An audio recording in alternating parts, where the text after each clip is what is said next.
After 22 years of nightmare and terror, saved only by a desperate conviction of the mythical source of certain impressions, I am unwilling to vouch for the truth of that which I think I found in Western Australia on the night of July 17-18, 1935. There is reason to hope that my experience was wholly or partly an hallucination for which, indeed, abundant causes existed. And yet, its realism was so hideous that I sometimes find hope impossible.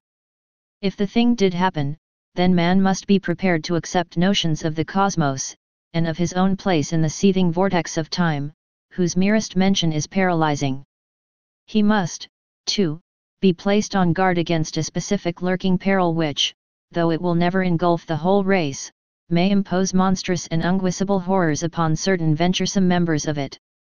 It is for this latter reason that I urge, with all the force of my being, a final abandonment of all attempts at unearthing those fragments of unknown, primordial masonry which my expedition set out to investigate.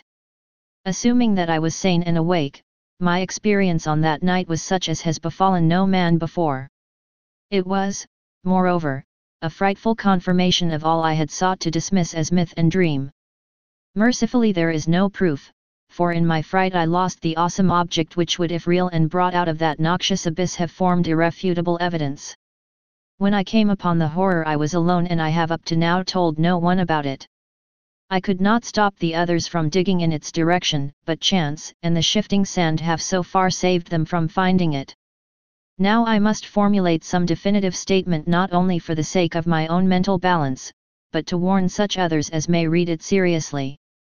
These pages, much in whose earlier parts will be familiar to close readers of the general and scientific press, are written in the cabin of the ship that is bringing me home. I shall give them to my son, Professor Wingate Peaslee of Miskatonic University, the only member of my family who stuck to me after my queer amnesia of long ago, and the man best informed on the inner facts of my case. Of all living persons, he is least likely to ridicule what I shall tell of that fateful night. I did not enlighten him orally before sailing, because I think he had better have the revelation in written form. Reading and rereading at leisure will leave with him a more convincing picture than my confused tongue could hope to convey. He can do as he thinks best with this account, shewing it, with suitable comment, to any quarters where it will be likely to accomplish good. It is for the sake of such readers as are unfamiliar with the earlier phases of my case that I am prefacing the revelation itself with a fairly ample summary of its background. My name is Nathaniel Wingate Peaslee, and those who recall the newspaper tales of a generation back, or the letters and articles in psychological journals 6 or 7 years ago, will know who and what I am. The press was filled with the details of my strange amnesia in 1908-13, and much was made of the traditions of horror, madness, and witchcraft which lurk behind the ancient Massachusetts town then and now forming my place of residence. Yet I would have it known that there is nothing whatever of the mad or sinister in my heredity and early life. This is a highly important fact in view of the shadow which fell so suddenly upon me from outside sources. It may be that centuries of dark brooding had given to crumbling, whisper-haunted Arxham a peculiar vulnerability as regards such shadows, though even this seems doubtful in the light of those other cases which I later came to study. But the chief point is that my own ancestry and background are altogether normal. What came from somewhere else where, I even now hesitate to assert in plain words. I am the son of Jonathan and Hannah Wingate Peaslee, both of wholesome old Haverhill stock. I was born and reared in Haverhill at the old homestead in Boardman Street near Golden Hill, and did not go to Arxham till I entered Miskatonic University at the age of 18. That was in 1889. After my graduation I studied economics at Harvard, and came back to Miskatonic as instructor of political economy in 1895. For 13 years more my life ran smoothly and happily. I married Alice Kejar of Haverhill in 1896, and my 3 children, Robert K., Wingate, and Hannah, were born in 1898, 1900, and 1903, respectively. In 1898 I became an associate professor, and in 1902 a full professor. At no time had I the least interest in either occultism or abnormal psychology. It was on Thursday, May 14, 1908, that the queer amnesia came. The thing was quite sudden, though later I realized that certain brief, glimmering visions of several hours previous chaotic visions which disturbed me greatly because they were so unprecedented must have formed premonitory symptoms. My head was aching, and I had a singular feeling altogether new to me that someone else was trying to get possession of my thoughts. The collapse occurred about 10:20 a.m., while I was conducting a class in Political Economy 6 History and Present Tendencies of Economics for juniors and a few sophomores. I began to see strange shapes before my eyes, and to feel that I was in a grotesque room other than the classroom. My thoughts and speech wandered from my subject, and the students saw that something was gravely amiss. Then I slumped down, unconscious in my chair, in a stupor from which no one could arouse me. Nor did my rightful faculties again look out upon the daylight of our normal world for 5 years, 4 months, and 13 days. It is, of course, from others that I have learned what followed. I shewed no sign of consciousness for 16.5 hours, though removed to my home at 27 Crane St and given the best of medical attention. At 3 a.m. May 15 my eyes opened and I began to speak, but before long the doctors and my family were thoroughly frightened by the trend of my expression and language. It was clear that I had no remembrance of my identity or of my past, though for some reason I seemed anxious to conceal this lack of knowledge. My eyes gazed strangely at the persons around me, and the flexions of my facial muscles were altogether unfamiliar. Even my speech seemed awkward and foreign.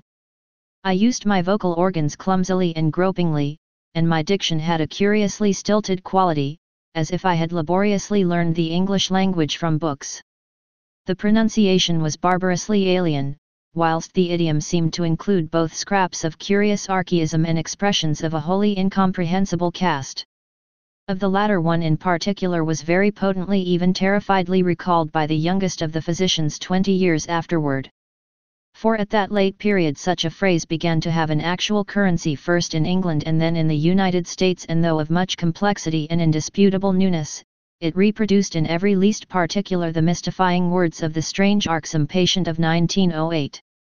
Physical strength returned at once, although I required an odd amount of re-education in the use of my hands, legs, and bodily apparatus in general.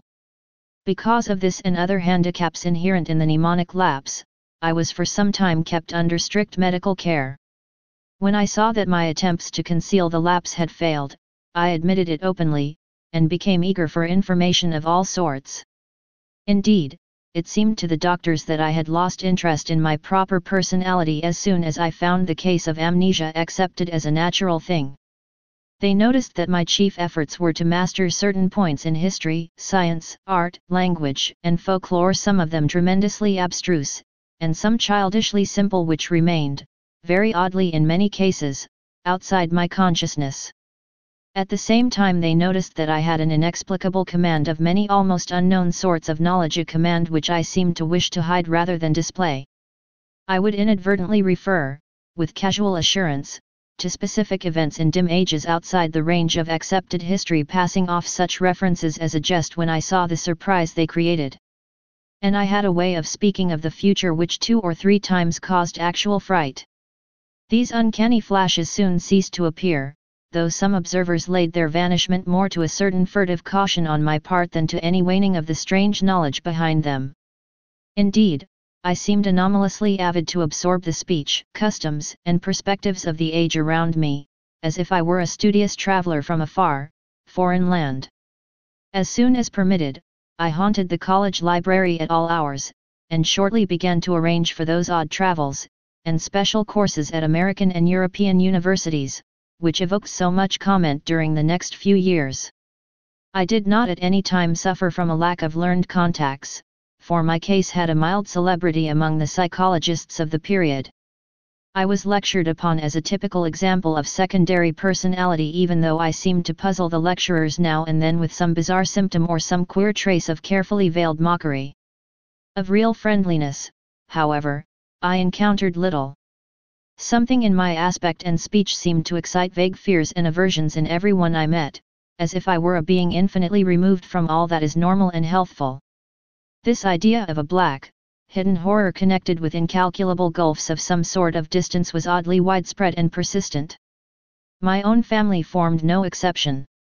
From the moment of my strange waking, my wife had regarded me with extreme horror and loathing, vowing that I was some utter alien usurping the body of her husband. In 1910 she obtained a legal divorce, nor would she ever consent to see me even after my return to normalcy in 1913. These feelings were shared by my elder son and my small daughter, neither of whom I have ever seen since. Only my second son Wingate seemed able to conquer the terror and repulsion which my change aroused. He indeed felt that I was a stranger, but though only 8 years old held fast to a faith that my proper self would return. When it did return he sought me out, and the courts gave me his custody. In succeeding years he helped me with the studies to which I was driven, and today at 35 he is a professor of psychology at Miskatonic.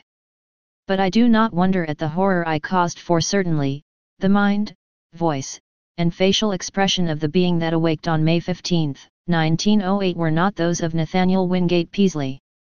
I will not attempt to tell much of my life from 1908 to 1913, since readers may glean all the outward essentials as I largely had to do from files of old newspapers and scientific journals. I was given charge of my funds, and spent them slowly and on the whole wisely, in travel and in study at various centers of learning. My travels, however, were singular in the extreme, involving long visits to remote and desolate places. In 1909 I spent a month in the Himalayas, and in 1911 aroused much attention through a camel trip into the unknown deserts of Arabia. What happened on those journeys I have never been able to learn. During the summer of 1912 I chartered a ship and sailed in the Arctic north of Spitsbergen, afterward shewing signs of disappointment. Later in that year I spent weeks alone beyond the limits of previous or subsequent exploration in the vast limestone cavern systems of western Virginia, black labyrinths so complex that no retracing of my steps could even be considered. My sojourns at the universities were marked by abnormally rapid assimilation, as if the secondary personality had an intelligence enormously superior to my own. I have found, also, that my rate of reading and solitary study was phenomenal. I could master every detail of a book merely by glancing over it as fast as I could turn the leaves, while my skill at interpreting complex figures in an instant was veritably awesome. At times there appeared almost ugly reports of my power to influence the thoughts and acts of others, though I seemed to have taken care to minimize displays of this faculty. Other ugly reports concerned my intimacy with leaders of occultist groups, and scholars suspected of connection with nameless bands of abhorrent elder world hierophants. These rumors, though never proved at the time, were doubtless stimulated by the known tenor of some of my reading, for the consultation of rare books at libraries cannot be effected secretly. There is tangible proof in the form of marginal notes that I went minutely through such things as the Comte d'Irlet's Cultes des Gaules, Ludwig Prinz de Vermis Mysterius, the Unesprit Kleiken Kulten of von Junz, the surviving fragments of the puzzling Book of Ibn, and the dreaded Necronomicon of the mad Arab Abdul al-Hazred. Then, too, it is undeniable that a fresh and evil wave of underground cult activity set in about the time of my odd mutation. In the summer of 1913 I began to display signs of ennui and flagging interest, and to hint to various associates that a change might soon be expected in me. I spoke of returning memories of my earlier life, though most auditors judged me insincere, since all the recollections I gave were casual, and such as might have been learned from my old private papers. About the middle of August I returned to Arxham and reopened my long-closed house in Crane St. Here I installed a mechanism of the most curious aspect, constructed piecemeal by different makers of scientific apparatus in Europe and America, and guarded carefully from the sight of anyone intelligent enough to analyze it. Those who did see it, a workman, a servant, and the new housekeeper, say that it was a queer mixture of rods, wheels, and mirrors, though only about 2 feet tall, 1 foot wide, and 1 foot thick. The central mirror was circular and convex. All this is borne out by such makers of parts as can be located. On the evening of Friday, September 26, I dismissed the housekeeper and the maid till noon of the next day. Lights burned in the house till late, and a lean, dark, curiously foreign-looking man called in an automobile. It was about 1 a.m. that the lights were last seen. At 2:15 a.m. a policeman observed the place in darkness, but with the stranger's motor still at the curb. By 4 o'clock the motor was certainly gone. It was at 6 that a hesitant, foreign voice on the telephone asked Dr. Wilson to call at my house and bring me out of a peculiar faint. This call, a long-distance one, was later traced to a public booth in the North Station in Boston, but no sign of the lean foreigner was ever unearthed. When the doctor reached my house, he found me unconscious in the sitting room in an easy chair with a table drawn up before it. On the polished tabletop were scratches showing where some heavy object had rested. The queer machine was gone, nor was anything afterward heard of it. Undoubtedly the dark, lean foreigner had taken it away.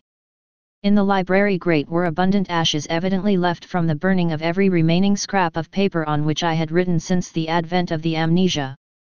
Dr. Wilson found my breathing very peculiar, but after an hypodermic injection it became more regular. At 11:15 a.m., September 27, I stirred vigorously, and my hitherto mask-like face began to shew signs of expression. Dr. Wilson remarked that the expression was not that of my secondary personality, but seemed much like that of my normal self. About 11:30 I muttered some very curious syllables which seemed unrelated to any human speech. I appeared, too, to struggle against something. Then, just after noon, the housekeeper and the maid having meanwhile returned, I began to mutter in English. Of the orthodox economists of that period, Jevons typifies the prevailing trend toward scientific correlation. His attempt to link the commercial cycle of prosperity and depression with the physical cycle of the solar spots forms perhaps the apex of. Nathaniel Wingate Peaslee had come back, a spirit in whose timescale it was still that Thursday morning in 1908, with the economics class gazing up at the battered desk on the platform. 2. My reabsorption into normal life was a painful and difficult process. The loss of over 5 years creates more complications than can be imagined, and in my case there were countless matters to be adjusted. What I heard of my actions since 1908 astonished and disturbed me, but I tried to view the matter as philosophically as I could. At last, regaining custody of my second son Wingate, I settled down with him in the Crane Street house and endeavored to resume teaching, my old professorship having been kindly offered me by the college. I began work with the February 1914 term, and kept at it just a year. By that time I realized how badly my experience had shaken me. Though perfectly sane, I hoped, and with no flaw in my original personality, I had not the nervous energy of the old days. Vague dreams and queer ideas continually haunted me, and when the outbreak of the World War turned my mind to history, I found myself thinking of periods and events in the oddest possible fashion. My conception of time, my ability to distinguish between consecutiveness and simultaneousness, seemed subtly disordered, so that I formed chimerical notions about living in one age and casting one's mind all over eternity for knowledge of past and future ages. The war gave me strange impressions of remembering some of its far-off consequences, as if I knew how it was coming out and could look back upon it in the light of future information. All such quasi-memories were attended with much pain, and with a feeling that some artificial psychological barrier was set against them. When I diffidently hinted to others about my impressions, I met with varied responses. Some persons looked uncomfortably at me, but men in the mathematics department spoke of new developments in those theories of relativity then discussed only in learned circles, which were later to become so famous. Dr. Albert Einstein, they said, was rapidly reducing time to the status of a mere dimension.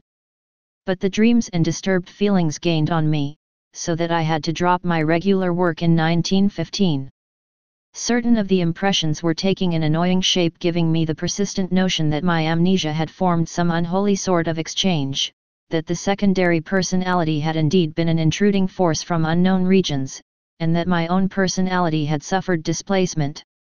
Thus I was driven to vague and frightful speculations concerning the whereabouts of my true self during the years that another had held my body. The curious knowledge and strange conduct of my body's late tenant troubled me more and more as I learned further details from persons, papers, and magazines. Queernesses that had baffled others seemed to harmonize terribly with some background of black knowledge which festered in the chasms of my subconscious. I began to search feverishly for every scrap of information bearing on the studies and travels of that other one during the dark years. Not all of my troubles were as semi-abstract as this. There were the dreams, and these seemed to grow in vividness and concreteness. Knowing how most would regard them, I seldom mentioned them to anyone but my son or certain trusted psychologists, but eventually I commenced a scientific study of other cases in order to see how typical or non-typical such visions might be among amnesia victims. My results, aided by psychologists, historians, anthropologists, and mental specialists of wide experience, and by a study that included all records of split personalities from the days of demoniac possession legends to the medically realistic present, at first bothered me more than they consoled me. I soon found that my dreams had indeed no counterpart in the overwhelming bulk of true amnesia cases. There remained, however, a tiny residue of accounts which for years baffled and shocked me with their parallelism to my own experience. Some of them were bits of ancient folklore, others were case histories in the annals of medicine, one or two were anecdotes obscurely buried in standard histories. It thus appeared that, while my special kind of affliction was prodigiously rare, instances of it had occurred at long intervals ever since the beginning of man's annals. Some centuries might contain 1, 2, or 3 cases, others none, or at least none whose record survived. The essence was always the same: a person of keen thoughtfulness seized with a strange secondary life and leading for a greater or lesser period an utterly alien existence, typified at first by vocal and bodily awkwardness, and later by a wholesale acquisition of scientific, historic, artistic, and anthropological knowledge, an acquisition carried on with feverish zest and with a wholly abnormal absorptive power. Then a sudden return of the rightful consciousness, intermittently plagued ever after with vague unplaceable dreams suggesting fragments of some hideous memory elaborately blotted out. And the close resemblance of those nightmares to my own, even in some of the smallest particulars, left no doubt in my mind of their significantly typical nature. 1 or 2 of the cases had an added ring of faint, blasphemous familiarity, as if I had heard of them before through some cosmic channel too morbid and frightful to contemplate. In 3 instances there was specific mention of such an unknown machine as had been in my house before the second change. Another thing that cloudily worried me during my investigation was the somewhat greater frequency of cases where a brief, elusive glimpse of the typical nightmares was afforded to persons not visited with well-defined amnesia.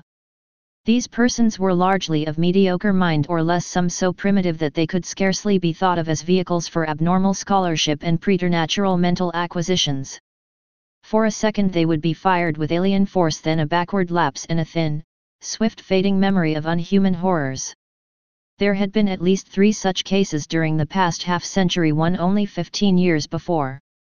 Had something been groping blindly through time from some unsuspected abyss in nature? Were these faint cases monstrous, sinister experiments of a kind and authorship utterly beyond sane belief? Such were a few of the formless speculations of my weaker hours, fancies abetted by myths which my studies uncovered. For I could not doubt but that certain persistent legends of immemorial antiquity, apparently unknown to the victims and physicians connected with recent amnesia cases, formed a striking and awesome elaboration of memory lapses such as mine. Of the nature of the dreams and impressions which were growing so clamorous I still almost feared to speak. They seemed to savor of madness, and at times I believed I was indeed going mad. Was there a special type of delusion afflicting those who had suffered lapses of memory? Conceivably, the efforts of the subconscious mind to fill up a perplexing blank with pseudo-memories might give rise to strange imaginative vagaries. This, indeed, though an alternative folklore theory finally seemed to me more plausible, was the belief of many of the alienists who helped me in my search for parallel cases, and who shared my puzzlement at the exact resemblances sometimes discovered. They did not call the condition true insanity, but classed it rather among neurotic disorders. My course in trying to track it down and analyze it, instead of vainly seeking to dismiss or forget it, they heartily endorsed as correct according to the best psychological principles. I especially valued the advice of such physicians as had studied me during my possession by the other personality. My first disturbances were not visual at all, but concerned the more abstract matters which I have mentioned. There was, too, a feeling of profound and inexplicable horror concerning myself. I developed a queer fear of seeing my own form, as if my eyes would find it something utterly alien and inconceivably abhorrent. When I did glance down and behold the familiar human shape in quiet gray or blue clothing, I always felt a curious relief, though in order to gain this relief I had to conquer an infinite dread. I shunned mirrors as much as possible, and was always shaved at the barber's. It was a long time before I correlated any of these disappointed feelings with the fleeting visual impressions which began to develop. The first such correlation had to do with the odd sensation of an external, artificial restraint on my memory. I felt that the snatches of sight I experienced had a profound and terrible meaning, and a frightful connection with myself, but that some purposeful influence held me from grasping that meaning and that connection. Then came that queerness about the element of time, and with it desperate efforts to place the fragmentary dream glimpses in the chronological and spatial pattern. The glimpses themselves were at first merely strange rather than horrible. I would seem to be in an enormous vaulted chamber whose lofty stone groinings were well nigh lost in the shadows overhead. In whatever time or place the scene might be, the principle of the arch was known as fully and used as extensively as by the Romans. There were colossal round windows and high arched doors, and pedestals or tables each as tall as the height of an ordinary room. Vast shelves of dark wood lined the walls, holding what seemed to be volumes of immense size with strange hieroglyphs on their backs. The exposed stonework held curious carvings, always in curvilinear mathematical designs, and there were chiseled inscriptions in the same characters that the huge books bore. The dark granite masonry was of a monstrous megalithic type, with lines of convex-topped blocks fitting the concave-bottomed courses which rested upon them.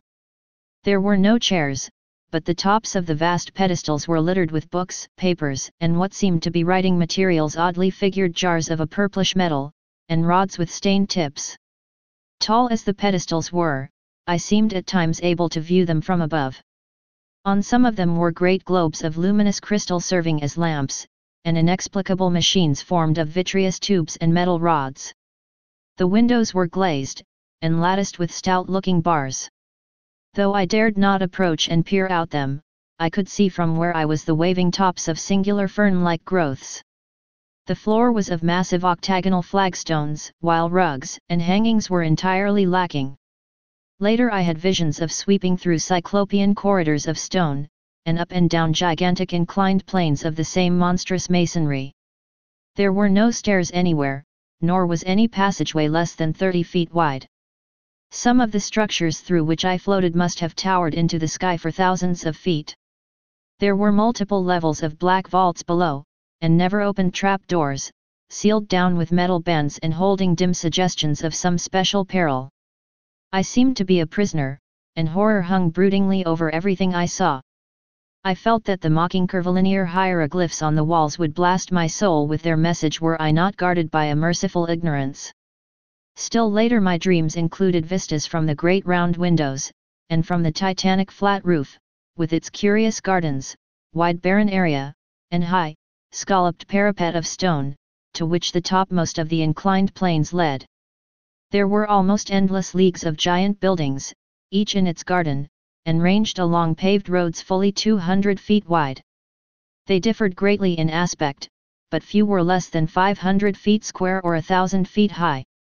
Many seemed so limitless that they must have had a frontage of several thousand feet, while some shot up to mountainous altitudes in the grey, steamy heavens.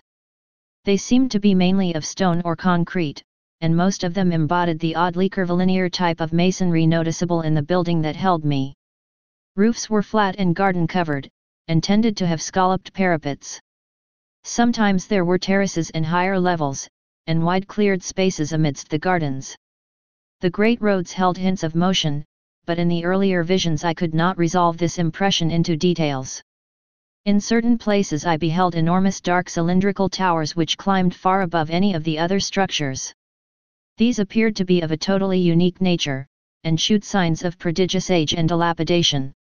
They were built of a bizarre type of square-cut basalt masonry, and tapered slightly toward their rounded tops. Nowhere in any of them could the least traces of windows or other apertures save huge doors be found. I noticed also some lower buildings all crumbling with the weathering of eons which resembled these dark cylindrical towers in basic architecture. Around all these aberrant piles of square-cut masonry there hovered an inexplicable aura of menace and concentrated fear, like that bred by the sealed trap-doors.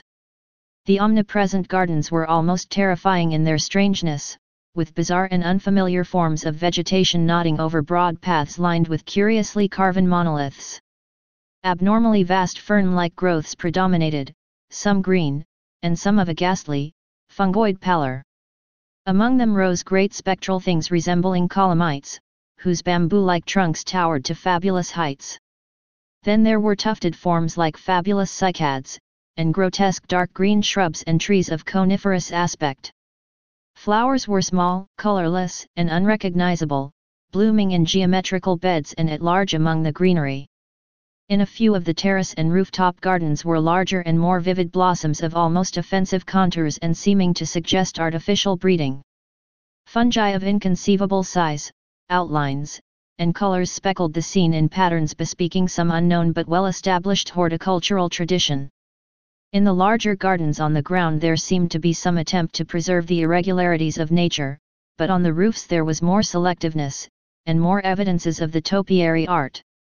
The skies were almost always moist and cloudy, and sometimes I would seem to witness tremendous rains. Once in a while, though, there would be glimpses of the sun which looked abnormally large and of the moon, whose markings held a touch of difference from the normal that I could never quite fathom. When very rarely the night sky was clear to any extent, I beheld constellations which were nearly beyond recognition.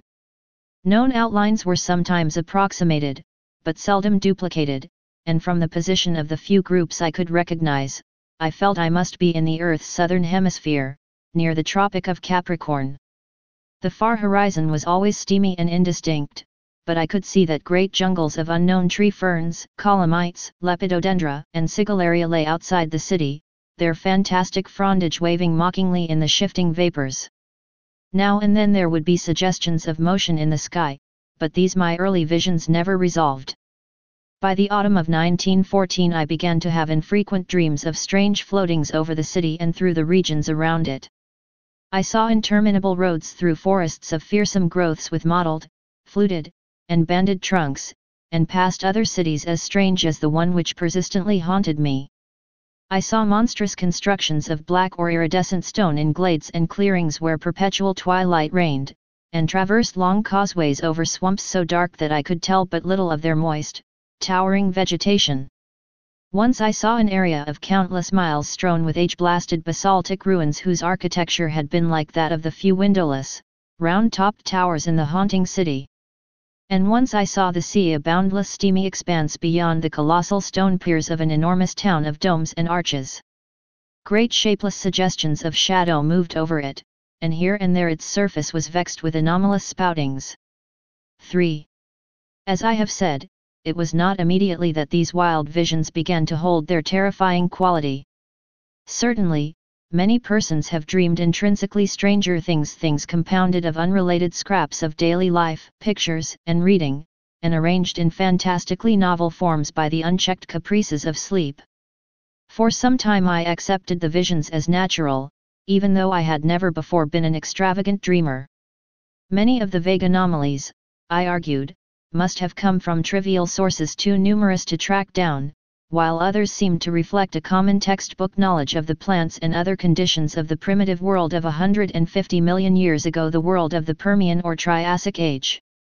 In the course of some months, however, the element of terror did figure with accumulating force. This was when the dreams began so unfailingly to have the aspect of memories, and when my mind began to link them with my growing abstract disturbances, the feeling of mnemonic restraint, the curious impressions regarding time, the sense of a loathsome exchange with my secondary personality of 1908-13, and, considerably later, the inexplicable loathing of my own person. As certain definite details began to enter the dreams, their horror increased 1,000-fold until by October 1915, I felt I must do something. It was then that I began an intensive study of other cases of amnesia and visions, feeling that I might thereby objectivize my trouble and shake clear of its emotional grip. However, as before mentioned, the result was at first almost exactly opposite. It disturbed me vastly to find that my dreams had been so closely duplicated, especially since some of the accounts were too early to admit of any geological knowledge and therefore of any idea of primitive landscapes on the subject's part. What is more, many of these accounts supplied very horrible details and explanations in connection with the visions of great buildings and jungle gardens and other things. The actual sights and vague impressions were bad enough, but what was hinted or asserted by some of the other dreamers savored of madness and blasphemy. Worst of all, my own pseudo-memory was aroused to wilder dreams and hints of coming revelations. And yet most doctors deemed my course, on the whole, an advisable one. I studied psychology systematically, and under the prevailing stimulus my son Wingate did the same, his studies leading eventually to his present professorship. In 1917 and 1918 I took special courses at Miskatonic. Meanwhile my examination of medical, historical, and anthropological records became indefatigable, involving travels to distant libraries, and finally including even a reading of the hideous books of forbidden elder lore in which my secondary personality had been so disturbingly interested. Some of the latter were the actual copies I had consulted in my altered state, and I was greatly disturbed by certain marginal notations and ostensible corrections of the hideous text in a script and idiom which somehow seemed oddly unhuman. These markings were mostly in the respective languages of the various books, all of which the writers seemed to know with equal though obviously academic facility. One note appended to von Jun's Sunosprich in Coulton, however, was alarmingly otherwise. It consisted of certain curvilinear hieroglyphs in the same ink as that of the German corrections, but following no recognized human pattern. And these hieroglyphs were closely and unmistakably akin to the characters constantly met with in my dreams, characters whose meaning I would sometimes momentarily fancy I knew or was just on the brink of recalling. To complete my black confusion, my librarians assured me that, in view of previous examinations and records of consultation of the volumes in question, all of these notations must have been made by myself in my secondary state.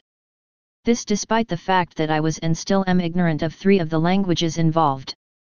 Piecing together the scattered records, ancient and modern, anthropological and medical, I found a fairly consistent mixture of myth and hallucination whose scope and wildness left me utterly dazed. Only one thing consoled me, the fact that the myths were of such early existence.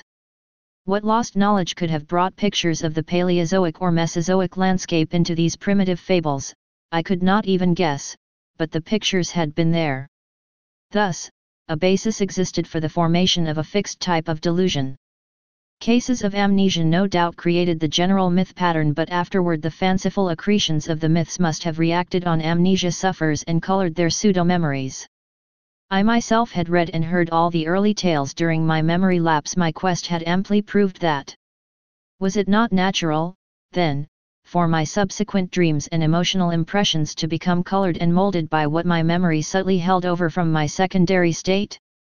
A few of the myths had significant connections with other cloudy legends of the pre-human world, especially those Hindu tales involving stupefying gulfs of time and forming part of the lore of modern theosophists. Primal myth and modern delusion joined in their assumption that mankind is only one, perhaps the least, of the highly evolved and dominant races of this planet's long and largely unknown career. Things of inconceivable shape, they implied, had reared towers to the sky and delved into every secret of nature before the first amphibian forebear of man had crawled out of the hot sea 300 million years ago. Some had come down from the stars, a few were as old as the cosmos itself. Others had arisen swiftly from terrene germs as far behind the first germs of our life cycle as those germs are behind ourselves. Spans of thousands of millions of years, and linkages with other galaxies and universes, were freely spoken of. Indeed, there was no such thing as time in its humanly accepted sense. But most of the tales and impressions concerned a relatively late race, of a queer and intricate shape resembling no life form known to science, which had lived till only 50 million years before the advent of man. This, they indicated, was the greatest race of all, because it alone had conquered the secret of time. It had learned all things that ever were known or ever would be known on the earth, through the power of its keener minds to project themselves into the past and future, even through gulfs of millions of years, and study the lore of every age. From the accomplishments of this race arose all legends of prophets, including those in human mythology. In its vast libraries were volumes of texts and pictures holding the whole of Earth's annals, histories and descriptions of every species that had ever been or that ever would be, with full records of their arts, their achievements, their languages, and their psychologies. With this eon-embracing knowledge, the great race chose from every era and life form such thoughts, arts, and processes as might suit its own nature and situation. Knowledge of the past, secured through a kind of mind casting outside the recognized senses, was harder to glean than knowledge of the future. In the latter case the course was easier and more material. With suitable mechanical aid a mind would project itself forward in time, feeling its dim, extrasensory way till it approached the desired period. Then, after preliminary trials, it would seize on the best discoverable representative of the highest of that period's life forms, entering the organism's brain and setting up therein its own vibrations, while the displaced mind would strike back to the period of the displacer, remaining in the latter's body till a reverse process was set up. The projected mind, in the body of the organism of the future, would then pose as a member of the race whose outward form it wore, learning as quickly as possible all that could be learned of the chosen age and its massed information and techniques. Meanwhile the displaced mind, thrown back to the displacer's age and body, would be carefully guarded. It would be kept from harming the body it occupied, and would be drained of all its knowledge by trained questioners. Often it could be questioned in its own language, when previous quests into the future had brought back records of that language. If the mind came from a body whose language the great race could not physically reproduce, clever machines would be made, on which the alien speech could be played as on a musical instrument. The great race's members were immense rugose cones 10 feet high, and with head and other organs attached to foot-thick, distinguishable limbs spreading from the apexes. They spoke by the clicking or scraping of huge paws or claws attached to the end of 2 of their 4 limbs, and walked by the expansion and contraction of a viscous layer attached to their vast 10-foot bases. When the captive mind's amazement and resentment had worn off, and when, assuming that it came from a body vastly different from the great race's, it had lost its horror at its unfamiliar temporary form, it was permitted to study its new environment and experience a wonder and wisdom approximating that of its displacer. With suitable precautions, and in exchange for suitable services, it was allowed to rove all over the habitable world in Titan airships or on the huge boat-like atomic-engined vehicles which traversed the great roads, and to delve freely into the libraries containing the records of the planet's past and future. This reconciled many captive minds to their lot, since none were other than keen, and to such minds the unveiling of hidden mysteries of earth closed chapters of inconceivable pasts and dizzying vortices of future time which include the years ahead of their own natural ages forms always, despite the abysmal horrors often unveiled, the supreme experience of life. Now and then certain captives were permitted to meet other captive minds seized from the future to exchange thoughts with consciousnesses living 100 or 1,000 or 1,000,000 years before or after their own ages. And all were urged to write copiously in their own languages of themselves and their respective periods, such documents to be filed in the great central archives. It may be added that there was one sad special type of captive whose privileges were far greater than those of the majority. These were the dying permanent exiles, whose bodies in the future had been seized by keen-minded members of the great race who, faced with death, sought to escape mental extinction. Such melancholy exiles were not as common as might be expected, since the longevity of the great race lessened its love of life, especially among those superior minds capable of projection. From cases of the permanent projection of elder minds arose many of those lasting changes of personality noticed in later history, including mankind's. As for the ordinary cases of exploration when the displacing mind had learned what it wished in the future, it would build an apparatus like that which had started its flight and reverse the process of projection. Once more it would be in its own body in its own age, while the lately captive mind would return to that body of the future to which it properly belonged. Only when one or the other of the bodies had died during the exchange was this restoration impossible. In such cases, of course, the exploring mind had, like those of the death escapers, to live out an alien-bodied life in the future, or else the captive mind, like the dying permanent exiles, had to end its days in the form and past age of the great race. This fate was least horrible when the captive mind was also of the great race, a not infrequent occurrence, since in all its periods that race was intensely concerned with its own future. The number of dying permanent exiles of the great race was very slight, largely because of the tremendous penalties attached to displacements of future great race minds by the moribund.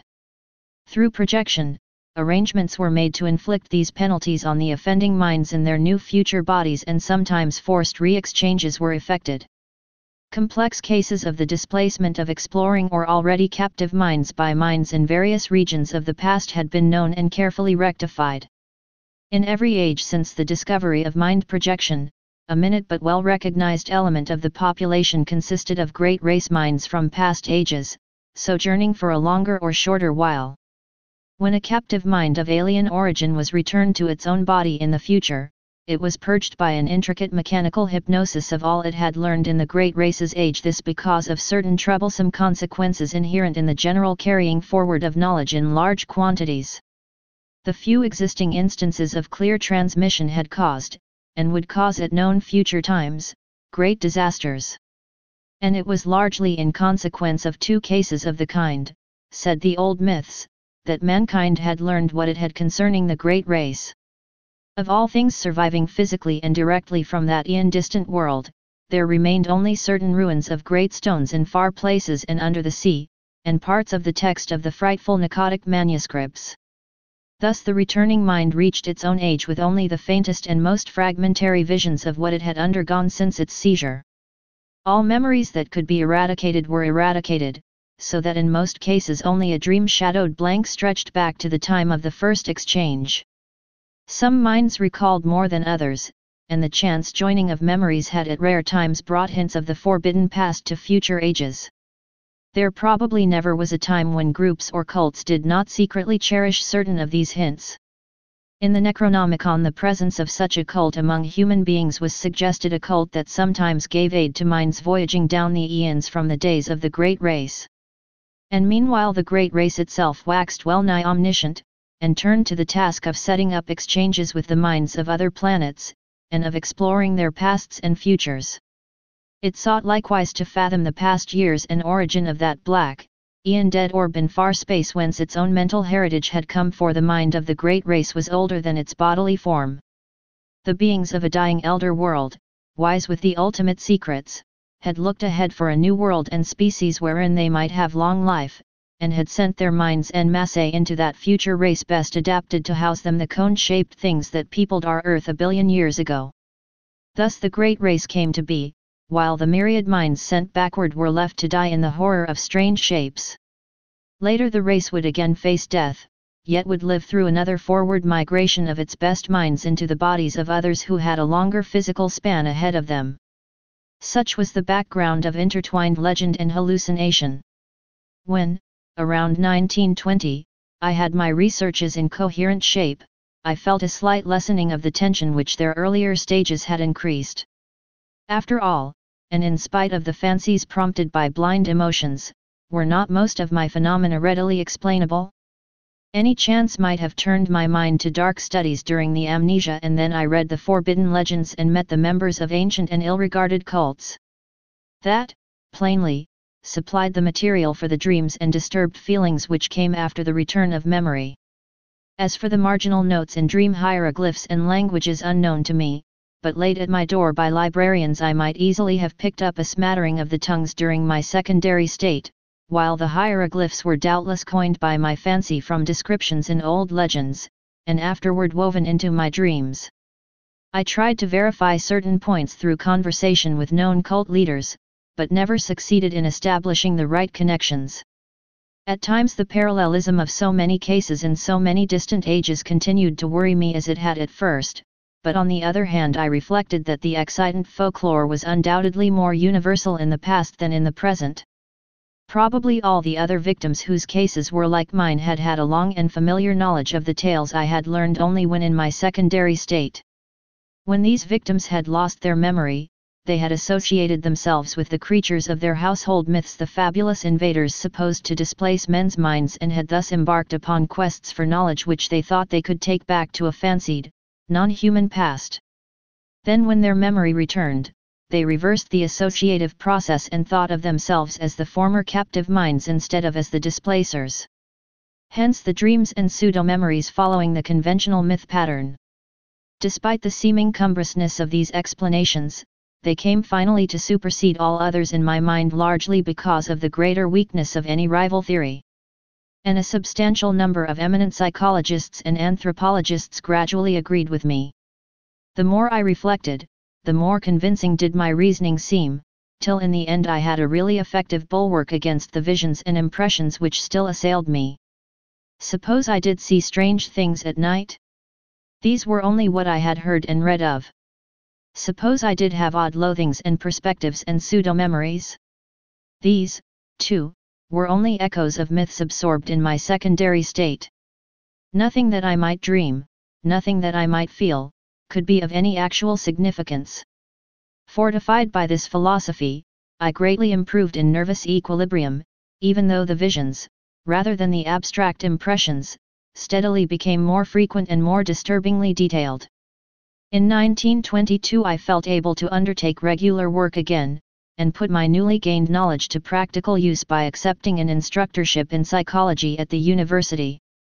My old chair of political economy had long been adequately filled, besides which, methods of teaching economics had changed greatly since my heyday. My son was at this time just entering on the postgraduate studies leading to his present professorship, and we worked together a great deal. 4. I continued, however, to keep a careful record of the outre dreams which crowded upon me so thickly and vividly. Such a record, I argued, was of genuine value as a psychological document. The glimpses still seemed damnably like memories, though I fought off this impression with a goodly measure of success. In writing, I treated the phantasmata as things seen, but at all other times I brushed them aside like any gossamer illusions of the night. I had never mentioned such matters in common conversation, though reports of them, filtering out as such things will, had aroused sundry rumors regarding my mental health. It is amusing to reflect that these rumors were confined wholly to laymen, without a single champion among physicians or psychologists. Of my visions after 1914 I will here mention only a few, since fuller accounts and records are at the disposal of the serious student. It is evident that with time the curious inhibitions somewhat waned, for the scope of my visions vastly increased. They have never, though, become other than disjointed fragments seemingly without clear motivation. Within the dreams I seemed gradually to acquire a greater and greater freedom of wandering. I floated through many strange buildings of stone, going from one to the other along mammoth underground passages which seemed to form the common avenues of transit. Sometimes I encountered those gigantic sealed trapdoors in the lowest level, around which such an aura of fear and forbiddenness clung. I saw tremendous tessellated pools, and rooms of curious and inexplicable utensils of myriad sorts. Then there were colossal caverns of intricate machinery whose outlines and purpose were wholly strange to me, and whose sound manifested itself only after many years of dreaming. I may here remark that sight and sound are the only senses I have ever exercised in the visionary world. The real horror began in May, 1915, when I first saw the living things. This was before my studies had taught me what, in view of the myths and case histories, to expect. As mental barriers wore down, I beheld great masses of thin vapor in various parts of the building and in the streets below. These steadily grew more solid and distinct, till at last I could trace their monstrous outlines with uncomfortable ease.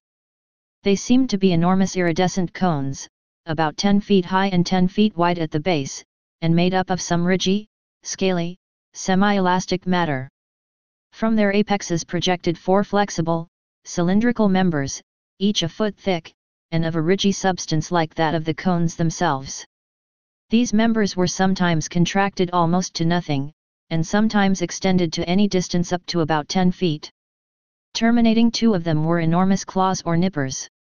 At the end of a third were four red, trumpet-like appendages. The fourth terminated in an irregular yellowish globe some 2 feet in diameter and having 3 great dark eyes ranged along its central circumference. Surmounting this head were 4 slender grey stalks bearing flower-like appendages, whilst from its nether side dangled 8 greenish antennae or tentacles. The great base of the central cone was fringed with a rubbery, grey substance which moved the whole entity through expansion and contraction. Their actions, though harmless, horrified me even more than their appearance, for it is not wholesome to watch monstrous objects doing what one has known only human beings to do. These objects moved intelligently around the great rooms, getting books from the shelves and taking them to the great tables, or vice versa, and sometimes writing diligently with a peculiar rod gripped in the greenish head tentacles. The huge nippers were used in carrying books and in conversation speech consisting of a kind of clicking and scraping. The objects had no clothing, but wore satchels or knapsacks suspended from the top of the conical trunk. They commonly carried their head and its supporting member at the level of the cone top, although it was frequently raised or lowered. The other 3 great members tended to rest downward on the sides of the cone, contracted to about 5 feet each, when not in use. From their rate of reading, writing, and operating their machines, those on the tables seemed somehow connected with thought. I concluded that their intelligence was enormously greater than man's.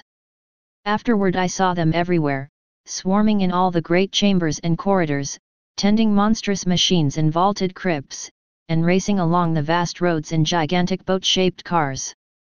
I ceased to be afraid of them, for they seemed to form supremely natural parts of their environment. Individual differences amongst them began to be manifest, and a few appeared to be under some kind of restraint. These latter, though shewing no physical variation, had a diversity of gestures and habits which marked them off not only from the majority, but very largely from one another. They wrote a great deal in what seemed to my cloudy vision a vast variety of characters, never the typical curvilinear hieroglyphs of the majority. A few, I fancied, used our own familiar alphabet. Most of them worked much more slowly than the general mass of the entities. All this time my own part in the dream seemed to be that of a disembodied consciousness with a range of vision wider than the normal, floating freely about, yet confined to the ordinary avenues and speeds of travel.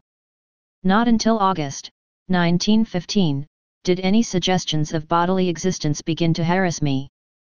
I say harass, because the first phase was a purely abstract though infinitely terrible association of my previously noted body loathing with the scenes of my visions.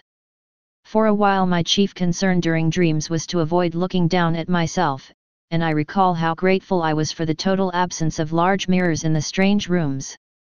I was mightily troubled by the fact that I always saw the great tables whose height could not be under 10 feet from a level not below that of their surfaces. And then the morbid temptation to look down at myself became greater and greater, till one night I could not resist it. At first my downward glance revealed nothing whatever. A moment later I perceived that this was because my head lay at the end of a flexible neck of enormous length. Retracting this neck and gazing down very sharply, I saw the scaly, rugose, iridescent bulk of a vast cone 10 feet tall and 10 feet wide at the base.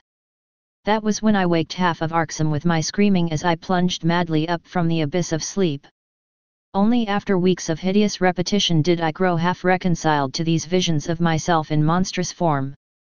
In the dreams I now moved bodily among the other unknown entities, reading terrible books from the endless shelves and writing for hours at the great tables with a stylus managed by the green tentacles that hung down from my head. Snatches of what I read and wrote would linger in my memory. There were horrible annals of other worlds and other universes, and of stirrings of formless life outside of all universes. There were records of strange orders of beings which had peopled the world in forgotten pasts, and frightful chronicles of grotesque-bodied intelligences which would people it millions of years after the death of the last human being. And I learned of chapters in human history whose existence no scholar of today has ever suspected. Most of these writings were in the language of the hieroglyphs, which I studied in a queer way with the aid of droning machines, and which was evidently an agglutinative speech with root systems utterly unlike any found in human languages. Other volumes were in other unknown tongues learned in the same queer way. A very few were in languages I knew. Extremely clever pictures, both inserted in the records and forming separate collections, aided me immensely. And all the time I seemed to be setting down a history of my own age in English.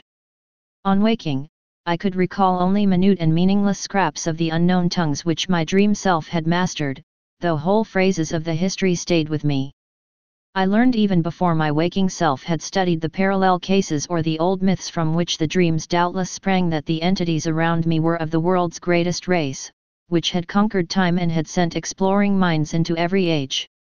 I knew, too, that I had been snatched from my age while another used my body in that age, and that a few of the other strange forms housed similarly captured minds. I seemed to talk in some odd language of claw-clickings, with exiled intellects from every corner of the solar system. There was a mind from the planet we know as Venus, which would live incalculable epochs to come, and one from an outer moon of Jupiter 6 million years in the past.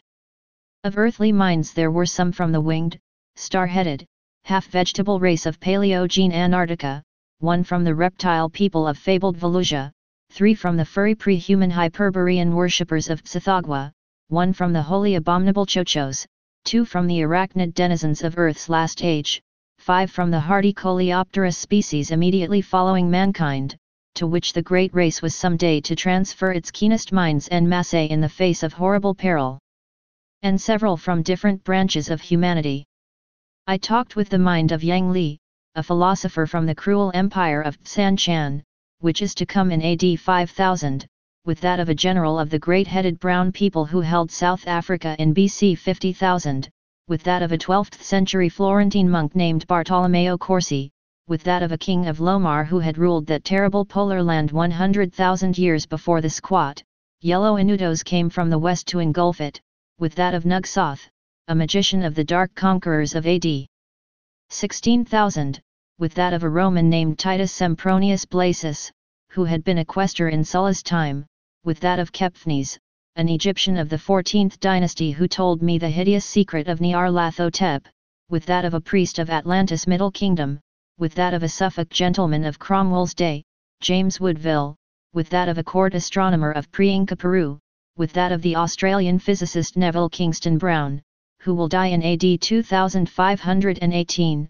with that of an archimage of vanished Waihi in the Pacific, with that of Theodotides, a Greco-Bactrian official of BC 200, with that of an aged Frenchman of Louis XIII's time named Pierre-Louis Montmagny, with that of Cromia, a Sumerian chieftain of BC 15,000, and with so many others that my brain cannot hold the shocking secrets and dizzying marvels I learned from them.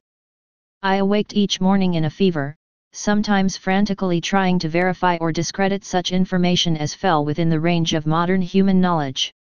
Traditional facts took on new and doubtful aspects, and I marveled at the dream fancy which could invent such surprising addenda to history and science.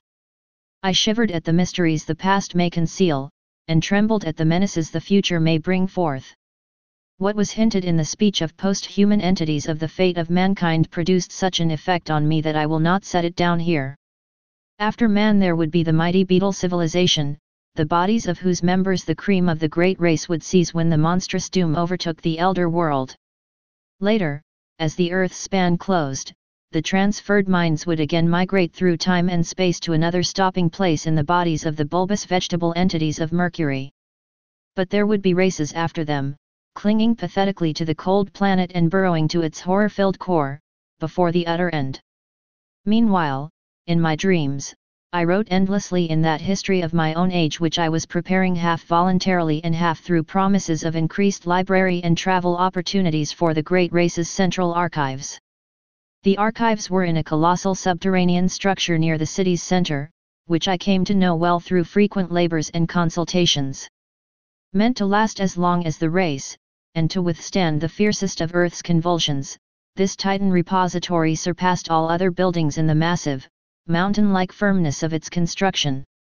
The records, written or printed on great sheets of a curiously tenacious cellulose fabric, were bound into books that opened from the top, and were kept in individual cases of a strange, extremely light rustless metal of grayish hue, decorated with mathematical designs and bearing the title in the great race's curvilinear hieroglyphs.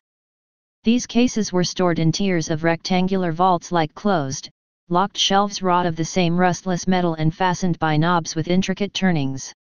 My own history was assigned a specific place in the vaults of the lowest or vertebrate level, the section devoted to the culture of mankind and of the furry and reptilian races immediately preceding it in terrestrial dominance. But none of the dreams ever gave me a full picture of daily life. All were the merest misty, disconnected fragments, and it is certain that these fragments were not unfolded in their rightful sequence. I have, for example, a very imperfect idea of my own living arrangements in the dream world, though I seem to have possessed a great stone room of my own.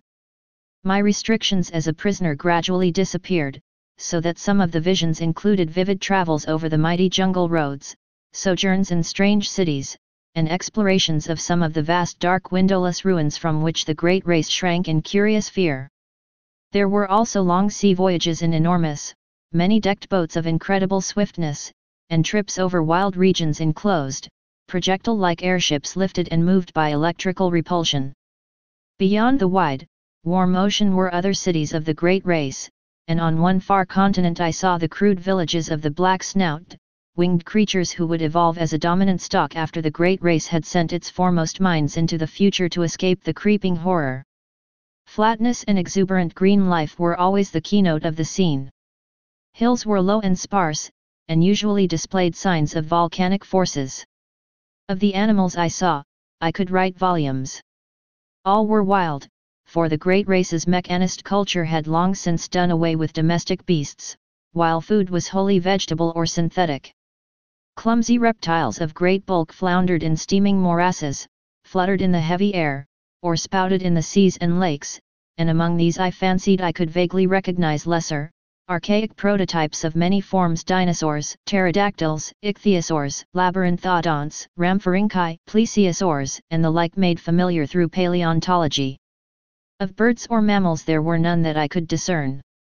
The ground and swamps were constantly alive with snakes, lizards, and crocodiles, while insects buzzed incessantly amidst the lush vegetation. And far out at sea unspied and unknown monsters spouted mountainous columns of foam into the vaporous sky. Once I was taken under the ocean in a gigantic submarine vessel with searchlights, and glimpsed some living horrors of awesome magnitude. I saw also the ruins of incredible sunken cities, and the wealth of crinoid, brachiopod, coral, and ichthytic life which everywhere abounded.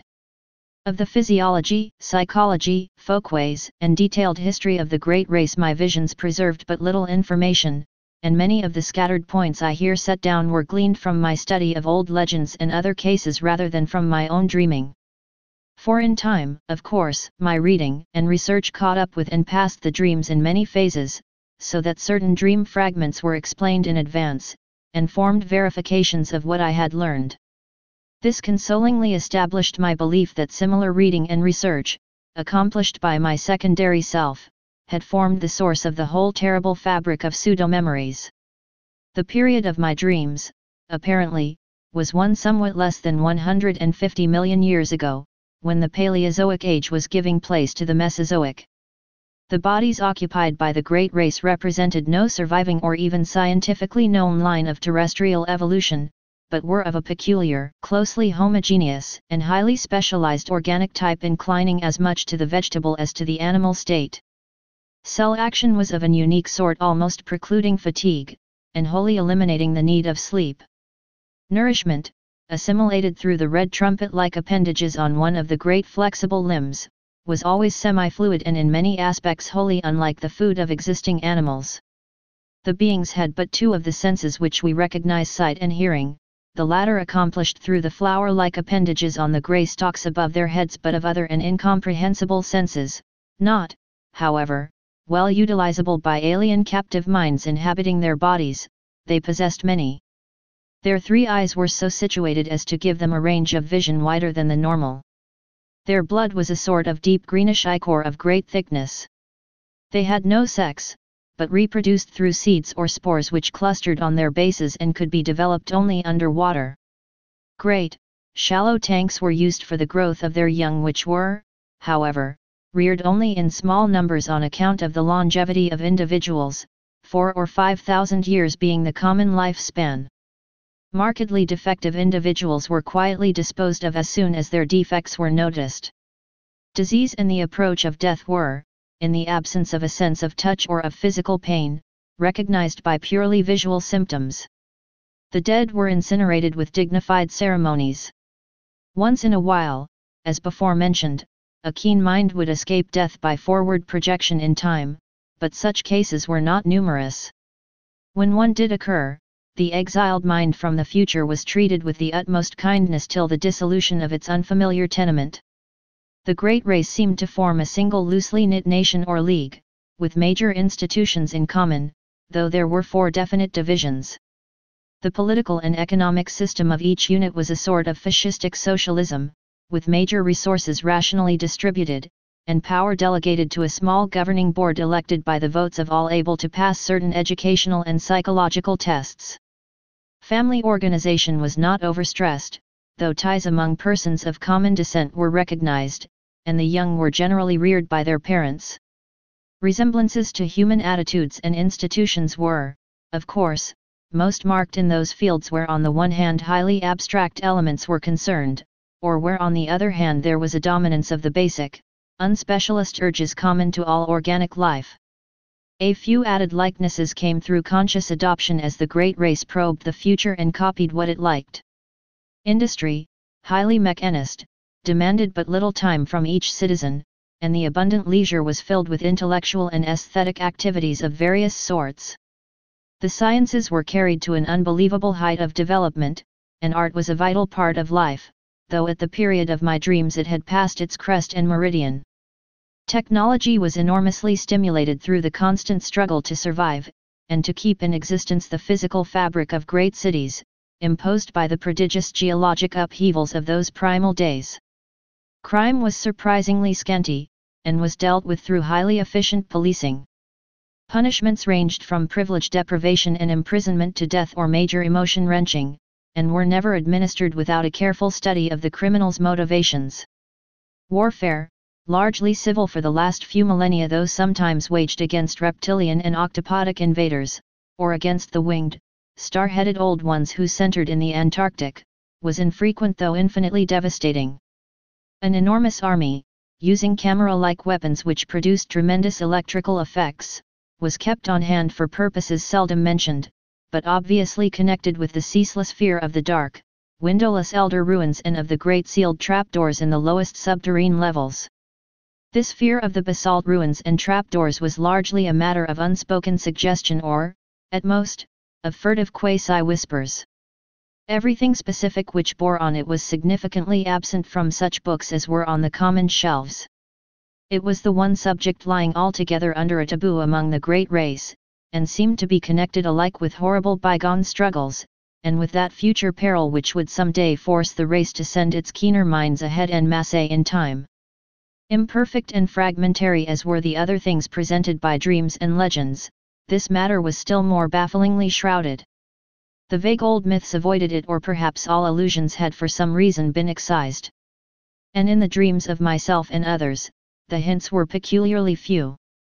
Members of the great race never intentionally referred to the matter, and what could be gleaned came only from some of the more sharply observant captive minds.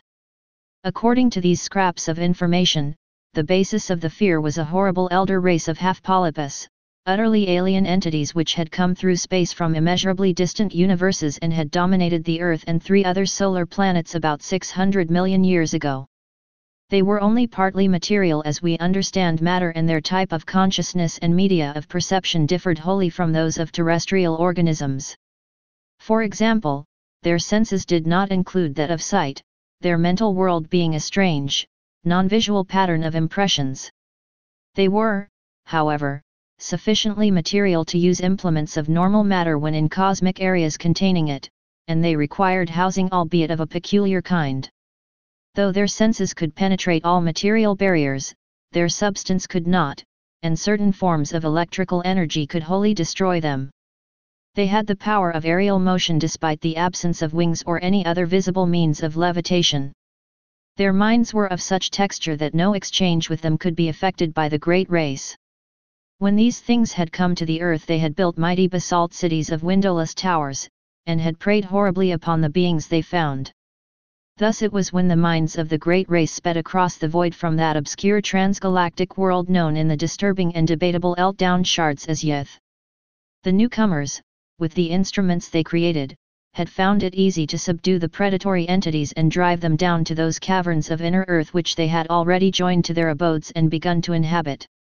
Then they had sealed the entrances and left them to their fate, afterward occupying most of their great cities and preserving certain important buildings for reasons connected more with superstition than with indifference, boldness, or scientific and historical zeal. But as the eons passed, there came vague, evil signs that the elder things were growing strong and numerous in the inner world.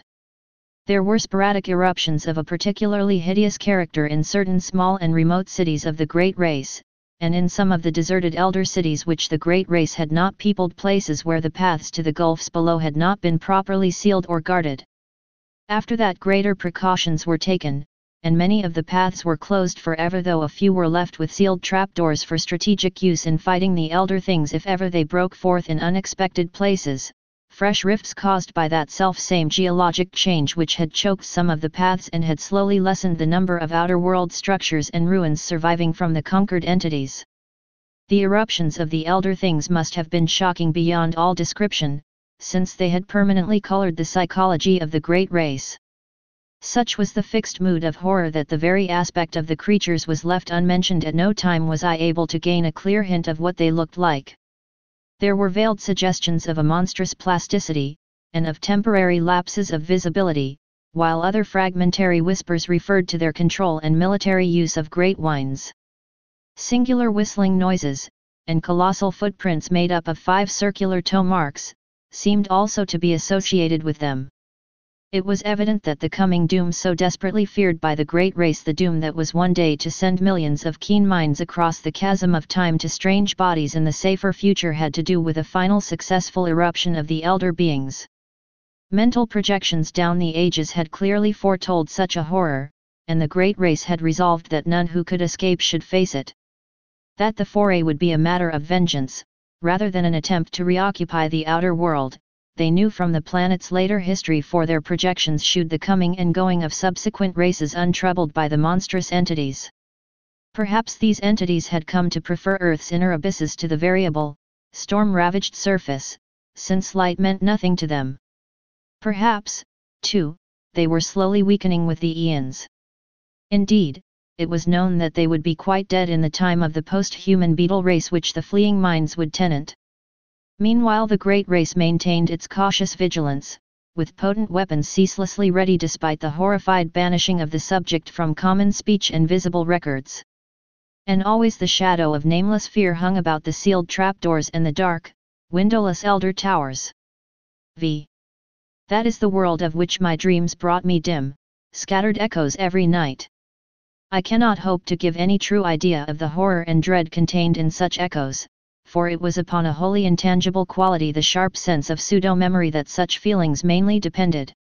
As I have said, my studies gradually gave me a defense against these feelings, in the form of rational psychological explanations, and this saving influence was augmented by the subtle touch of accustomedness which comes with the passage of time. Yet in spite of everything, the vague, creeping terror would return momentarily now and then. It did not, however, engulf me as it had before, and after 1922 I lived a very normal life of work and recreation. In the course of years I began to feel that my experience, together with the kindred cases and the related folklore, ought to be definitely summarized and published for the benefit of serious students. Hence I prepared a series of articles briefly covering the whole ground and illustrated with crude sketches of some of the shapes, scenes, decorative motifs, and hieroglyphs remembered from the dreams. These appeared at various times during 1928 and 1929 in the Journal of the American Psychological Society, but did not attract much attention. Meanwhile I continued to record my dreams with the minutest care, even though the growing stack of reports attained troublesomely vast proportions. On July 10, 1934, there was forwarded to me by the Psychological Society the letter which opened the culminating and most horrible phase of the whole mad ordeal. It was postmarked Pilbara, Western Australia, and bore the signature of one whom I found, upon inquiry, to be a mining engineer of considerable prominence. Enclosed were some very curious snapshots. I will reproduce the text in its entirety, and no reader can fail to understand how tremendous an effect it and the photographs had upon me. I was, for a time, almost stunned and incredulous, for although I had often thought that some basis of fact must underlie certain phases of the legends which had colored my dreams, I was none the less unprepared for anything like a tangible survival from a lost world remote beyond all imagination. Most devastating of all were the photographs, for here, in cold, incontrovertible realism, there stood out against a background of sand certain worn-down, water-ridged, storm-weathered blocks of stone whose slightly convex tops and slightly concave bottoms told their own story. And when I studied them with a magnifying glass I could see all too plainly, amidst the batterings and pittings, the traces of those vast curvilinear designs and occasional hieroglyphs whose significance had become so hideous to me. But here is the letter, which speaks for itself. 49, Dampier Str. Pilbara, W. Australia. May 18, 1934. Professor N. W. Peasley. C/OAM Psychological Society. 30, E41st Str. NY City, USA. My dear Sir. A recent conversation with Drive E.M. Boyle of Perth, and some papers with your articles which he has just sent me, make it advisable for me to tell you about certain things I have seen in the great sandy desert east of our gold field here. It would seem, in view of the peculiar legends about old cities with huge stonework and strange designs and hieroglyphs which you describe, that I have come upon something very important. The black fellows have always been full of talk about great stones with marks on them, and seem to have a terrible fear of such things. They connect them in some way with their common racial legends about Budai, the gigantic old man who lies asleep for ages underground with his head on his arm, and who will someday awake and eat up the world. There are some very old and half-forgotten tales of enormous underground huts of great stones, where passages lead down, and where horrible things have happened. The black fellows claim that once some warriors, fleeing in battle, went down into one and never came back, but that frightful winds began to blow from the place soon after they went down. However, there usually isn't much in what these natives say. But what I have to tell is more than this. 2 years ago, when I was prospecting about 500 miles east in the desert, I came on a lot of queer pieces of dressed stone perhaps 3 times 2 times 2 feet in size, and weathered and pitted to the very limit. At first I couldn't find any of the marks the black fellows told about, but when I looked close enough I could make out some deeply carved lines in spite of the weathering. They were peculiar curves, just like what the blacks had tried to describe. I imagine there must have been 30 or 40 blocks, some nearly buried in the sand, and all within a circle perhaps 1/4 mile's diameter. When I saw some, I looked around closely for more, and made a careful reckoning of the place with my instruments. I also took pictures of 10 or 12 of the most typical blocks, and will enclose the prints for you to see. I turned my information and pictures over to the government at Perth, but they have done nothing with them. Then I met Dr. Boyle, who had read your articles in the Journal of the American Psychological Society, and in time happened to mention the stones.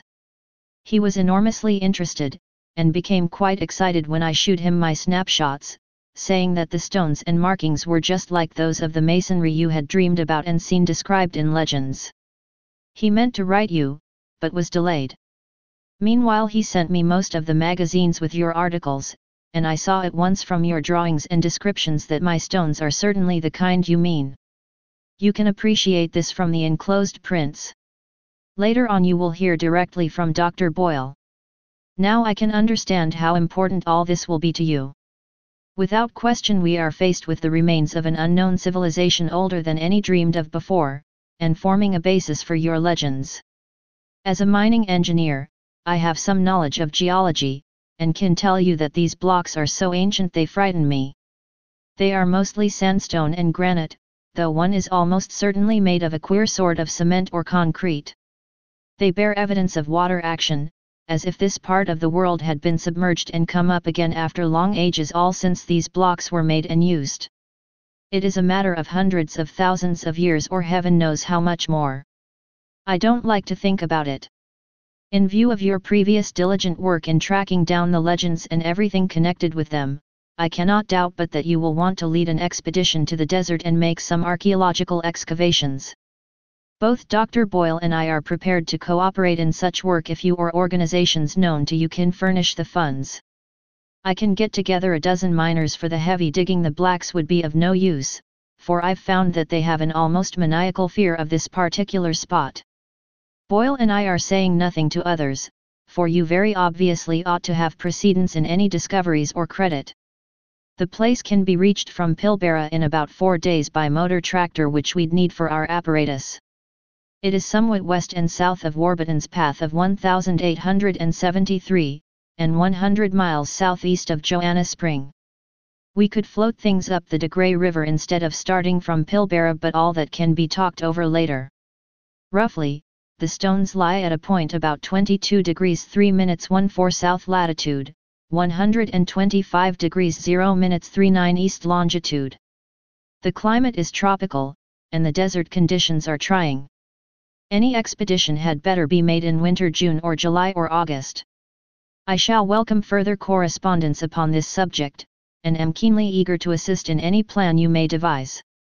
After studying your articles, I am deeply impressed with the profound significance of the whole matter. Dr. Boyle will write later. When rapid communication is needed, a cable to Perth can be relayed by wireless. Hoping profoundly for an early message. Believe me. Most faithfully yours, Robert B. F. Mackenzie. Of the immediate aftermath of this letter, much can be learned from the press. My good fortune in securing the backing of Miskatonic University was great, and both Mr. Mackenzie and Dr. Boyle proved invaluable in arranging matters at the Australian end. We were not too specific with the public about our objects, since the whole matter would have lent itself unpleasantly to sensational and jocose treatment by the cheaper newspapers. As a result, printed reports were sparing, but enough appeared to tell of our quest for reported Australian ruins and to chronicle our various preparatory steps. Professors William Dyer of the college's Geology Department, leader of the Miskatonic Antarctic Expedition of 1930-31, Ferdinand C. Ashley of the Department of Ancient History, and Tyler M. Freeborn of the Department of Anthropology, together with my son Wingate, accompanied me. My correspondent Mackenzie came to Arxham early in 1935 and assisted in our final preparations. He proved to be a tremendously competent and affable man of about 50, admirably well read, and deeply familiar with all the conditions of Australian travel. He had tractors waiting at Pilbara, and we chartered a tramp steamer of sufficiently light draft to get up the river to that point.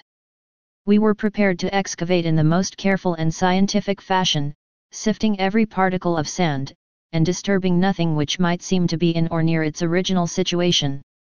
Sailing from Boston aboard the Wheezy Lexington on March 28, 1935, we had a leisurely trip across the Atlantic and Mediterranean, through the Suez Canal, down the Red Sea, and across the Indian Ocean to our goal. I need not tell how the sight of the low, sandy West Australian coast depressed me, and how I detested the crude mining town and dreary gold fields where the tractors were given their last loads. Dr. Boyle, who met us, proved to be elderly, pleasant, and intelligent, and his knowledge of psychology led him into many long discussions with my son and me. Discomfort and expectancy were oddly mingled in most of us when at length our party of 18 rattled forth over the arid leagues of sand and rock. On Friday, May 31st, we forded a branch of the De Grey and entered the realm of utter desolation. A certain positive terror grew on me as we advanced to this actual sight of the elder world behind the legends, a terror of course abetted by the fact that my disturbing dreams and pseudo-memories still beset me with unabated force. It was on Monday, June 3, that we saw the first of the half-buried blocks. I cannot describe the emotions with which I actually touched in objective reality a fragment of cyclopean masonry in every respect like the blocks in the walls of my dream buildings. There was a distinct trace of carving and my hands trembled as I recognized part of a curvilinear decorative scheme made hellish to me through years of tormenting nightmare and baffling research. A month of digging brought a total of some 1,250 blocks in varying stages of wear and disintegration. Most of these were carven megaliths with curved tops and bottoms. A minority were smaller, flatter, plain-surfaced, and square or octagonally cut like those of the floors and pavements in my dreams, while a few were singularly massive and curved or slanted in such a manner as to suggest use in vaulting or groining, or as parts of arches or round window casings. The deeper and the farther north and east we dug, the more blocks we found, though we still failed to discover any trace of arrangement among them. Professor Dyer was appalled at the measureless age of the fragments, and Freeborn found traces of symbols which fitted darkly into certain Papuan and Polynesian legends of infinite antiquity. The condition and scattering of the blocks told mutely of vertiginous cycles of time and geologic upheavals of cosmic savagery. We had an aeroplane with us, and my son Wingate would often go up to different heights and scan the sand and rock waste for signs of dim, large-scale outlines, either differences of level or trails of scattered blocks. His results were virtually negative, for whenever he would one day think he had glimpsed some significant trend, he would on his next trip find the impression replaced by another equally insubstantial, a result of the shifting, wind-blown sand. One or two of these ephemeral suggestions, though, affected me queerly and disagreeably. They seemed, after a fashion, to dovetail horribly with something which I had dreamed or read, but which I could no longer remember. There was a terrible pseudo-familiarity about them which somehow made me look furtively and apprehensively over the abominable, sterile terrain toward the north and northeast. Around the first week in July I developed an unaccountable set of mixed emotions about that general northeasterly region. There was horror, and there was curiosity, but more than that, there was a persistent and perplexing illusion of memory. I tried all sorts of psychological expedients to get these notions out of my head, but met with no success. Sleeplessness also gained upon me, but I almost welcomed this because of the resultant shortening of my dream periods. I acquired the habit of taking long, lone walks in the desert late at night, usually to the north or northeast, whither the sum of my strange new impulses seemed subtly to pull me. Sometimes, on these walks, I would stumble over nearly buried fragments of the ancient masonry. Though there were fewer visible blocks here than where we had started, I felt sure that there must be a vast abundance beneath the surface. The ground was less level than at our camp, and the prevailing high winds now and then piled the sand into fantastic temporary hillocks, exposing some traces of the elder stones while it covered other traces. I was queerly anxious to have the excavations extend to this territory, yet at the same time dreaded what might be revealed. Obviously, I was getting into a rather bad state, all the worse because I could not account for it. An indication of my poor nervous health can be gained from my response to an odd discovery which I made on one of my nocturnal rambles. It was on the evening of July 11th, when a gibbous moon flooded the mysterious hillocks with a curious pallor. Wandering somewhat beyond my usual limits, I came upon a great stone which seemed to differ markedly from any we had yet encountered. It was almost wholly covered, but I stooped and cleared away the sand with my hands, later studying the object carefully and supplementing the moonlight with my electric torch. Unlike the other very large rocks, this one was perfectly square-cut, with no convex or concave surface. It seemed, too, to be of a dark basaltic substance wholly dissimilar to the granite and sandstone and occasional concrete of the now familiar fragments. Suddenly I rose, turned, and ran for the camp at top speed. It was a wholly unconscious and irrational flight, and only when I was close to my tent did I fully realize why I had run. Then it came to me. The queer dark stone was something which I had dreamed and read about, and which was linked with the uttermost horrors of the aeon-old legendary.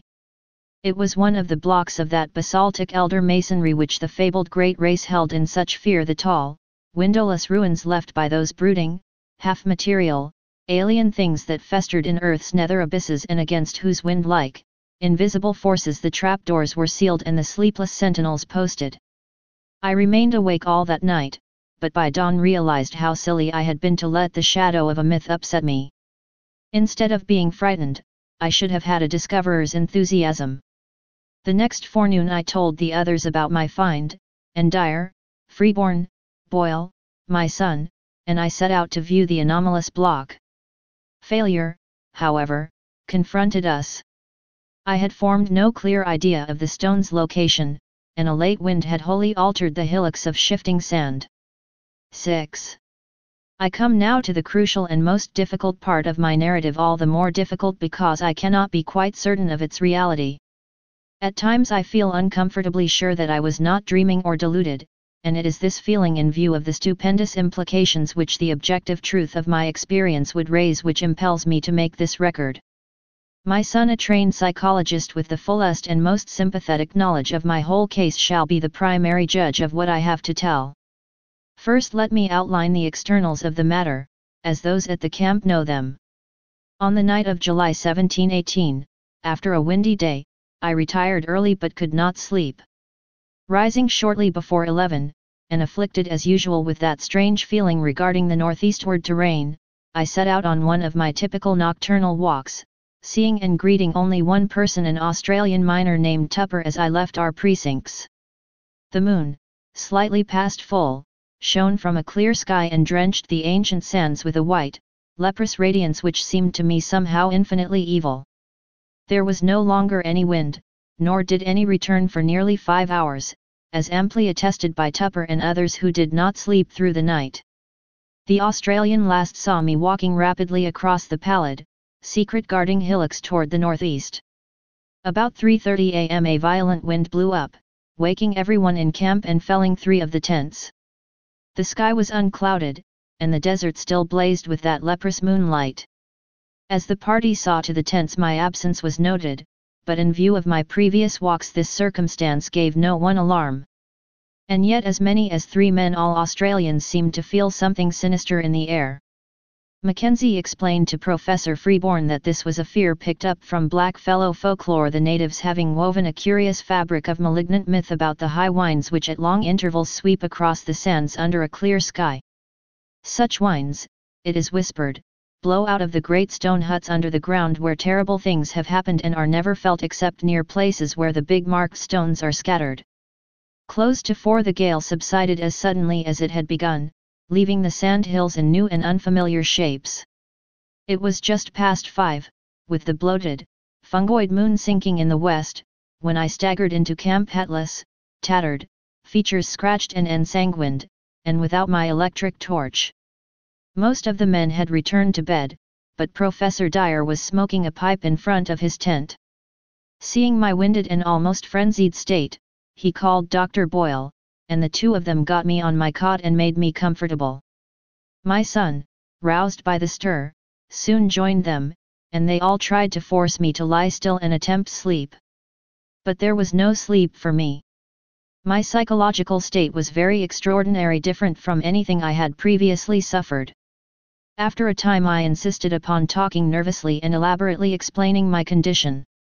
I told them I had become fatigued, and had lain down in the sand for a nap. There had, I said, been dreams even more frightful than usual, and when I was awaked by the sudden high wind my overwrought nerves had snapped. I had fled in panic, frequently falling over half-buried stones and thus gaining my tattered and bedraggled aspect. I must have slept long, hence the hours of my absence.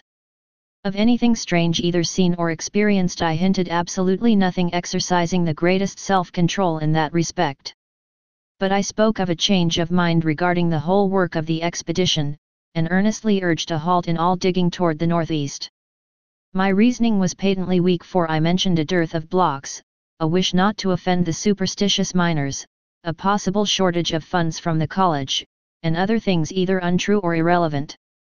Naturally, no one paid the least attention to my new wishes, not even my son, whose concern for my health was very obvious.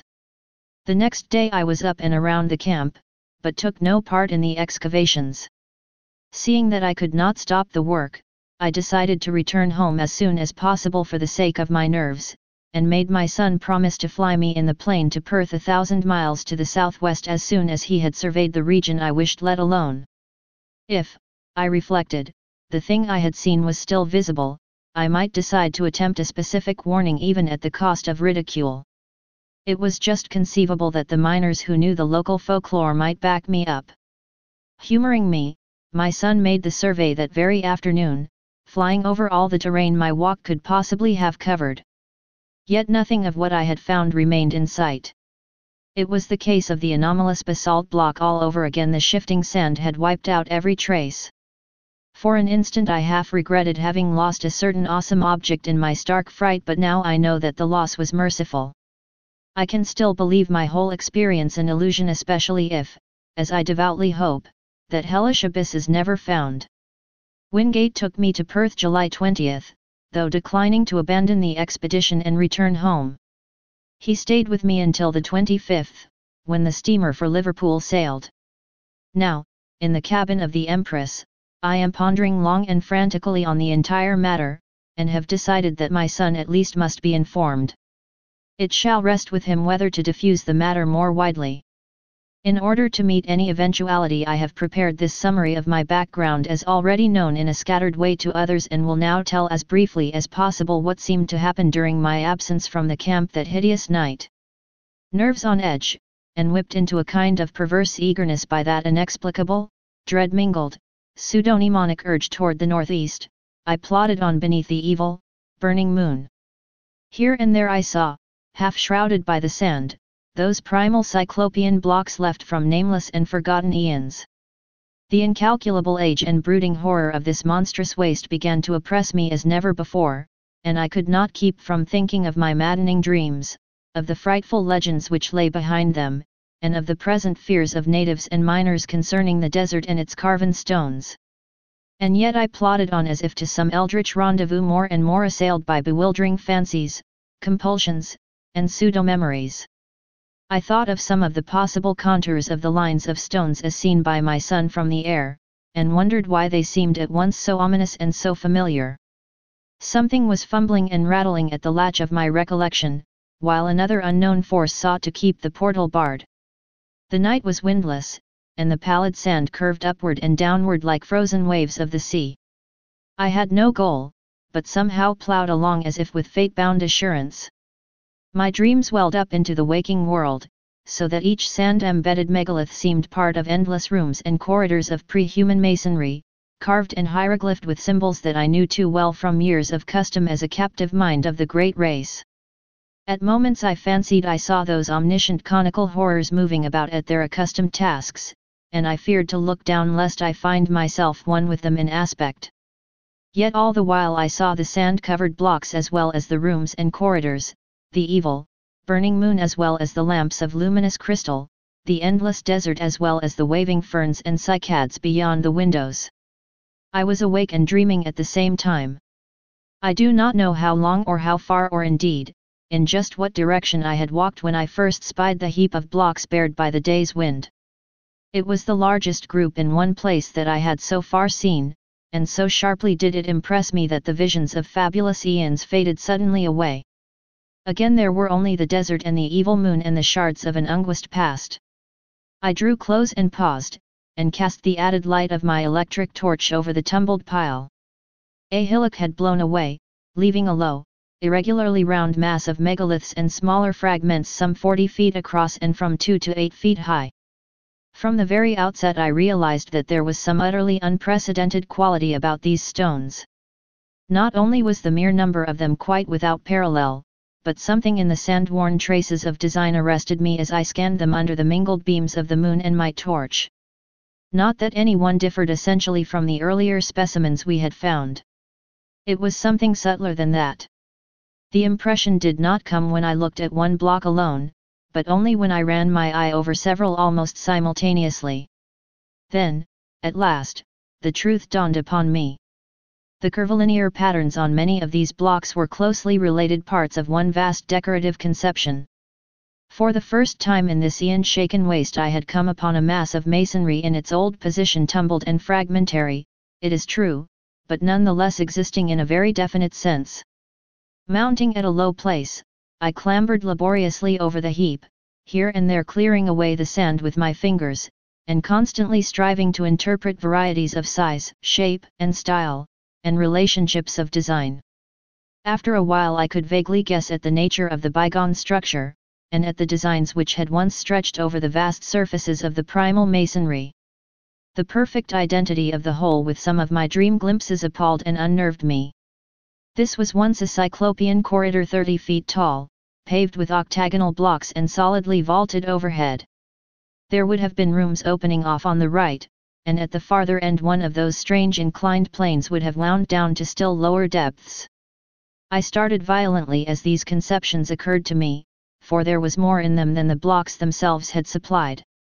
How did I know that this level should have been far underground? How did I know that the plane leading upward should have been behind me? How did I know that the long subterranean passage to the square of pillars ought to lie on the left one level above me?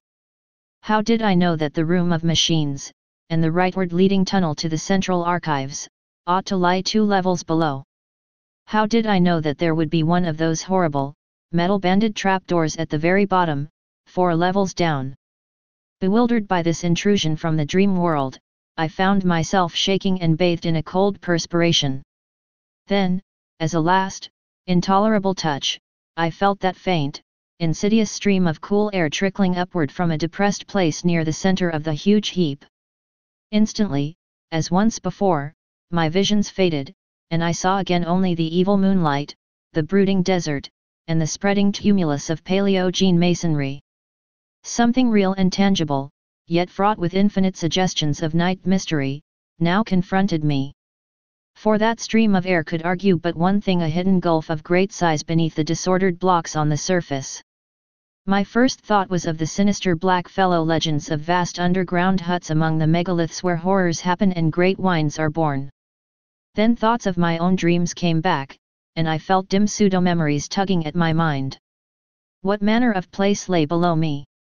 What primal, inconceivable source of age-old myth cycles and haunting nightmares might I be on the brink of uncovering? It was only for a moment that I hesitated, for more than curiosity and scientific zeal was driving me on and working against my growing fear. I seemed to move almost automatically, as if in the clutch of some compelling fate. Pocketing my torch, and struggling with a strength that I had not thought I possessed, I wrenched aside first one titan fragment of stone and then another, till there welled up a strong draught whose dampness contrasted oddly with the desert's dry air. A black rift began to yawn, and at length, when I had pushed away every fragment small enough to budge, the leprous moonlight blazed on an aperture of ample width to admit me. I drew out my torch and cast a brilliant beam into the opening. Below me was a chaos of tumbled masonry, sloping roughly down toward the north at an angle of about 45 degrees, and evidently the result of some bygone collapse from above. Between its surface and the ground level was a gulf of impenetrable blackness at whose upper edge were signs of gigantic, stress-heaved vaulting. At this point, it appeared, the desert's sands lay directly upon a floor of some titan structure of Earth's youth, how preserved through eons of geologic convulsion I could not then and cannot now even attempt to guess. In retrospect, the barest idea of a sudden, lone descent into such a doubtful abyss, and at a time when one's whereabouts were unknown to any living soul, seems like the utter apex of insanity. Perhaps it was yet that night I embarked without hesitancy upon such a descent. Again there was manifest that lure and driving of fatality which had all along seemed to direct my course. With torch flashing intermittently to save the battery, I commenced a mad scramble down the sinister, cyclopean incline below the opening, sometimes facing forward as I found good hand and footholds, and at other times turning to face the heap of megaliths as I clung and fumbled more precariously. In 2 directions beside me, distant walls of carven, crumbling masonry loomed dimly under the direct beams of my torch. Ahead, however, was only unbroken blackness. I kept no track of time during my downward scramble. So seething with baffling hints and images was my mind, that all objective matters seemed withdrawn into incalculable distances. Physical sensation was dead, and even fear remained as a wraith-like, inactive gargoyle leering impotently at me. Eventually I reached a level floor strewn with fallen blocks, shapeless fragments of stone and sand and detritus of every kind. On either side, perhaps 30 feet apart, rose massive walls culminating in huge groinings. That they were carved I could just discern, but the nature of the carvings was beyond my perception. What held me the most was the vaulting overhead. The beam from my torch could not reach the roof, but the lower parts of the monstrous arches stood out distinctly. And so perfect was their identity with what I had seen in countless dreams of the elder world, that I trembled actively for the first time. Behind and high above, a faint luminous blur told of the distant moonlit world outside. Some vague shred of caution warned me that I should not let it out of my sight, lest I have no guide for my return. I now advanced toward the wall on my left, where the traces of carving were plainest. The littered floor was nearly as hard to traverse as the downward heap had been, but I managed to pick my difficult way. At one place I heaved aside some blocks and kicked away the detritus to see what the pavement was like, and shuddered at the utter, fateful familiarity of the great octagonal stones whose buckled surface still held roughly together. Reaching a convenient distance from the wall, I cast the torchlight slowly and carefully over its worn remnants of carving. Some bygone influx of water seemed to have acted on the sandstone surface, while there were curious incrustations which I could not explain. In places the masonry was very loose and distorted, and I wondered how many eons more this primal, hidden edifice could keep its remaining traces of form amidst earth's heavings. But it was the carvings themselves that excited me most. Despite their time-crumbled state, they were relatively easy to trace at close range, and the complete, intimate familiarity of every detail almost stunned my imagination. That the major attributes of this hoary masonry should be familiar, was not beyond normal credibility. Powerfully impressing the weavers of certain myths, they had become embodied in a stream of cryptic lore which, somehow coming to my notice during the amnesic period, had evoked vivid images in my subconscious mind. But how could I explain the exact and minute fashion in which each line and spiral of these strange designs tallied with what I had dreamt for more than a score of years? What obscure, forgotten iconography could have reproduced each subtle shading and nuance which so persistently, exactly, and unvaryingly besieged my sleeping vision night after night? For this was no chance or remote resemblance. Definitely and absolutely, the millennially ancient, eon-hidden corridor in which I stood was the original of something I knew in sleep as intimately as I knew my own house in Crane Street, Arxham. True, my dreams shewed the place in its undecayed prime, but the identity was no less real on that account. I was wholly and horribly oriented. The particular structure I was in was known to me. Known, too, was its place in that terrible elder city of dreams.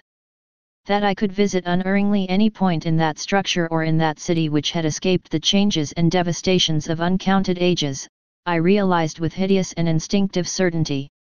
What in God's name could all this mean? How had I come to know what I knew? And what awful reality could lie behind those antique tales of the beings who had dwelt in this labyrinth of primordial stone? Words can convey only fractionally the welter of dread and bewilderment which ate at my spirit. I knew this place. I knew what lay before me, and what had lain overhead before the myriad towering stories had fallen to dust and debris in the desert. No need now, I thought with a shudder, to keep that faint blur of moonlight in view. I was torn betwixt a longing to flee and a feverish mixture of burning curiosity and driving fatality. What had happened to this monstrous megalopolis of Eld in the millions of years since the time of my dreams? Of the subterrane mazes which had underlain the city and linked all its Titan towers, how much had still survived the writhings of Earth's crust? Had I come upon a whole buried world of unholy archaism?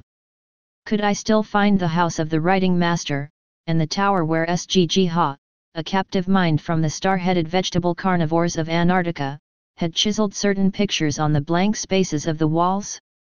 Would the passage at the second level down, to the hall of the alien minds, be still unchanged, okayed and traversable? In that hall the captive mind of an incredible entity, a half-plastic denizen of the hollow interior of an unknown trans-Plutonian planet 18 million years in the future, had kept a certain thing which it had modeled from clay.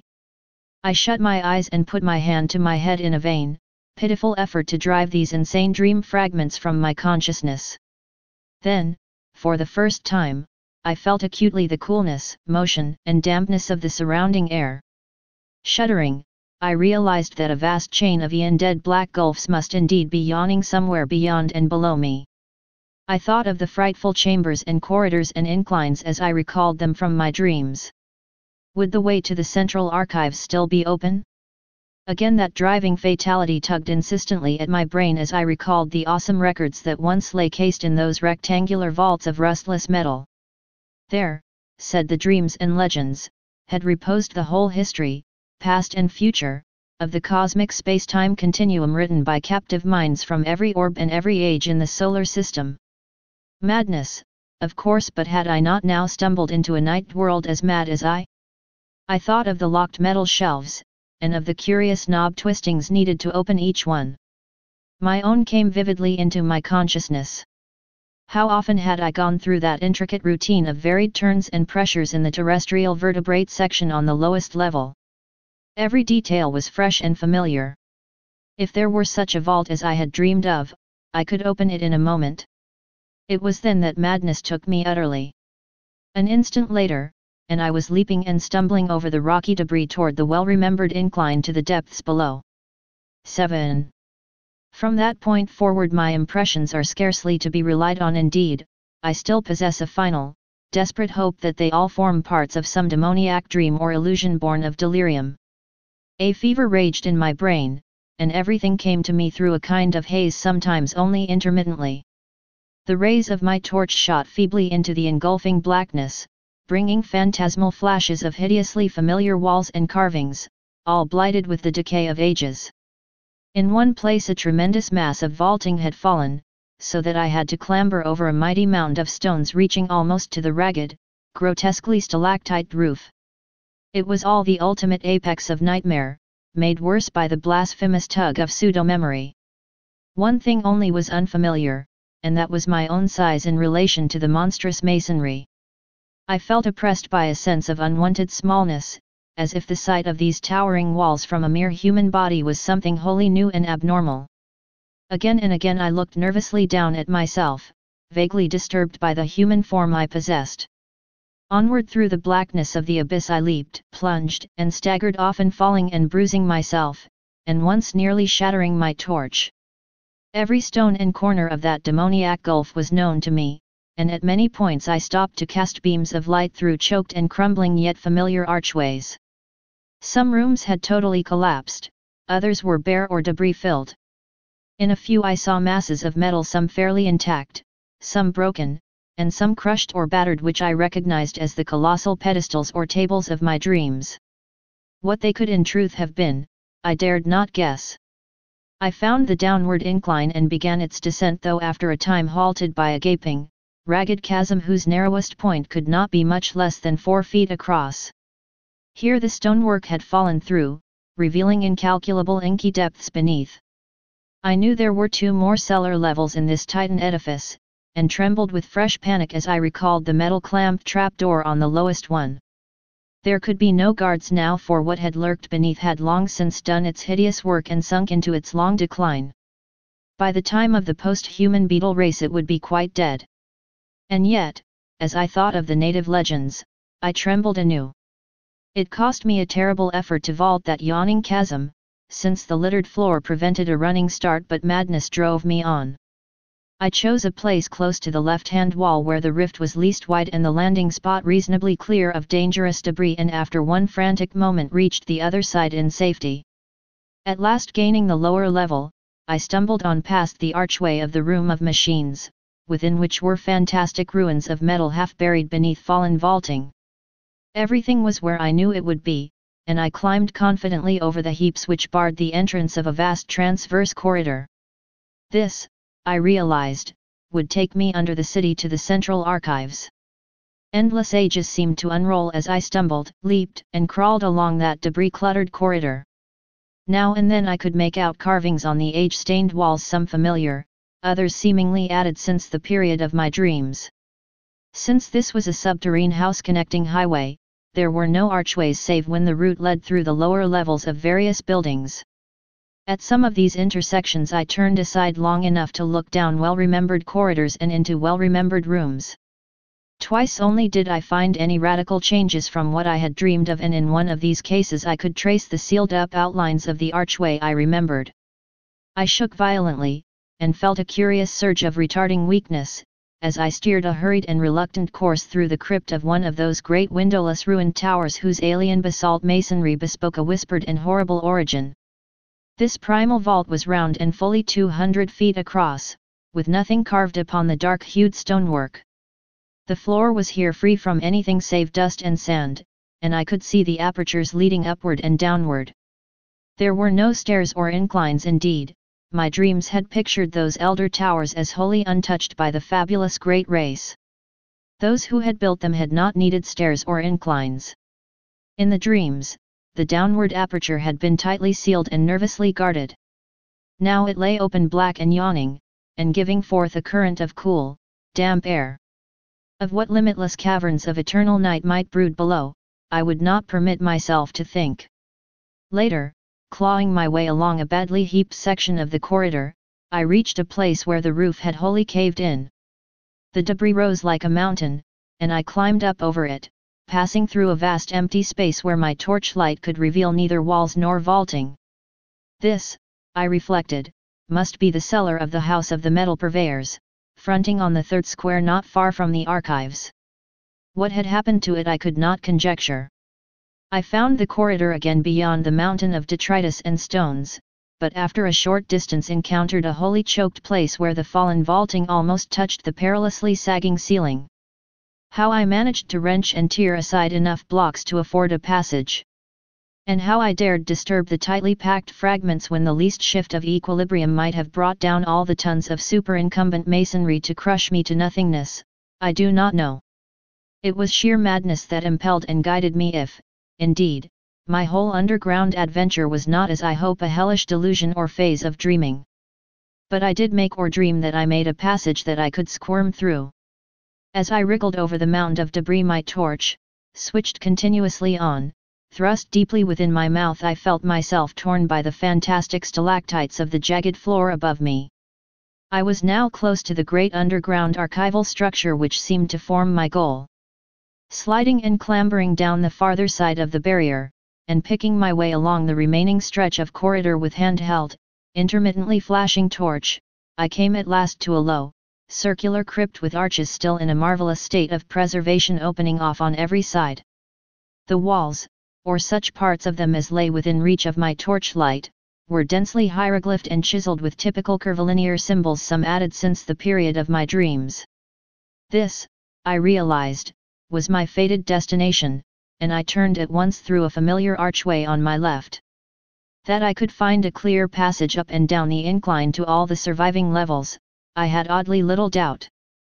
This vast, earth-protected pile, housing the annals of all the solar system, had been built with supernal skill and strength to last as long as that system itself. Blocks of stupendous size, poised with mathematical genius and bound with cements of incredible toughness, had combined to form a mass as firm as the planet's rocky core.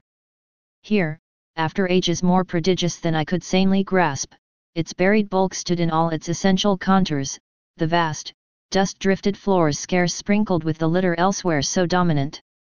The relatively easy walking from this point onward went curiously to my head. All the frantic eagerness hitherto frustrated by obstacles now took itself out in a kind of febrile speed, and I literally raced along the low-roofed, monstrously well-remembered aisles beyond the archway.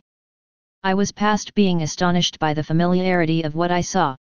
On every hand the great hieroglyphed metal shelf doors loomed monstrously, some yet in place, others sprung open, and still others bent and buckled under bygone geological stresses not quite strong enough to shatter the Titan masonry. Here and there a dust-covered heap below a gaping empty shelf seemed to indicate where cases had been shaken down by earth tremors. On occasional pillars were great symbols or letters proclaiming classes and subclasses of volumes. Once I paused before an open vault where I saw some of the accustomed metal cases still in position amidst the omnipresent gritty dust. Reaching up, I dislodged one of the thinner specimens with some difficulty, and rested it on the floor for inspection. It was titled in the prevailing curvilinear hieroglyphs, though something in the arrangement of the characters seemed subtly unusual. The odd mechanism of the hooked fastener was perfectly well known to me, and I snapped up the still rustless and workable lid and drew out the book within. The latter, as expected, was some 20 by 15 inches in area, and 2 inches thick, the thin metal covers opening at the top.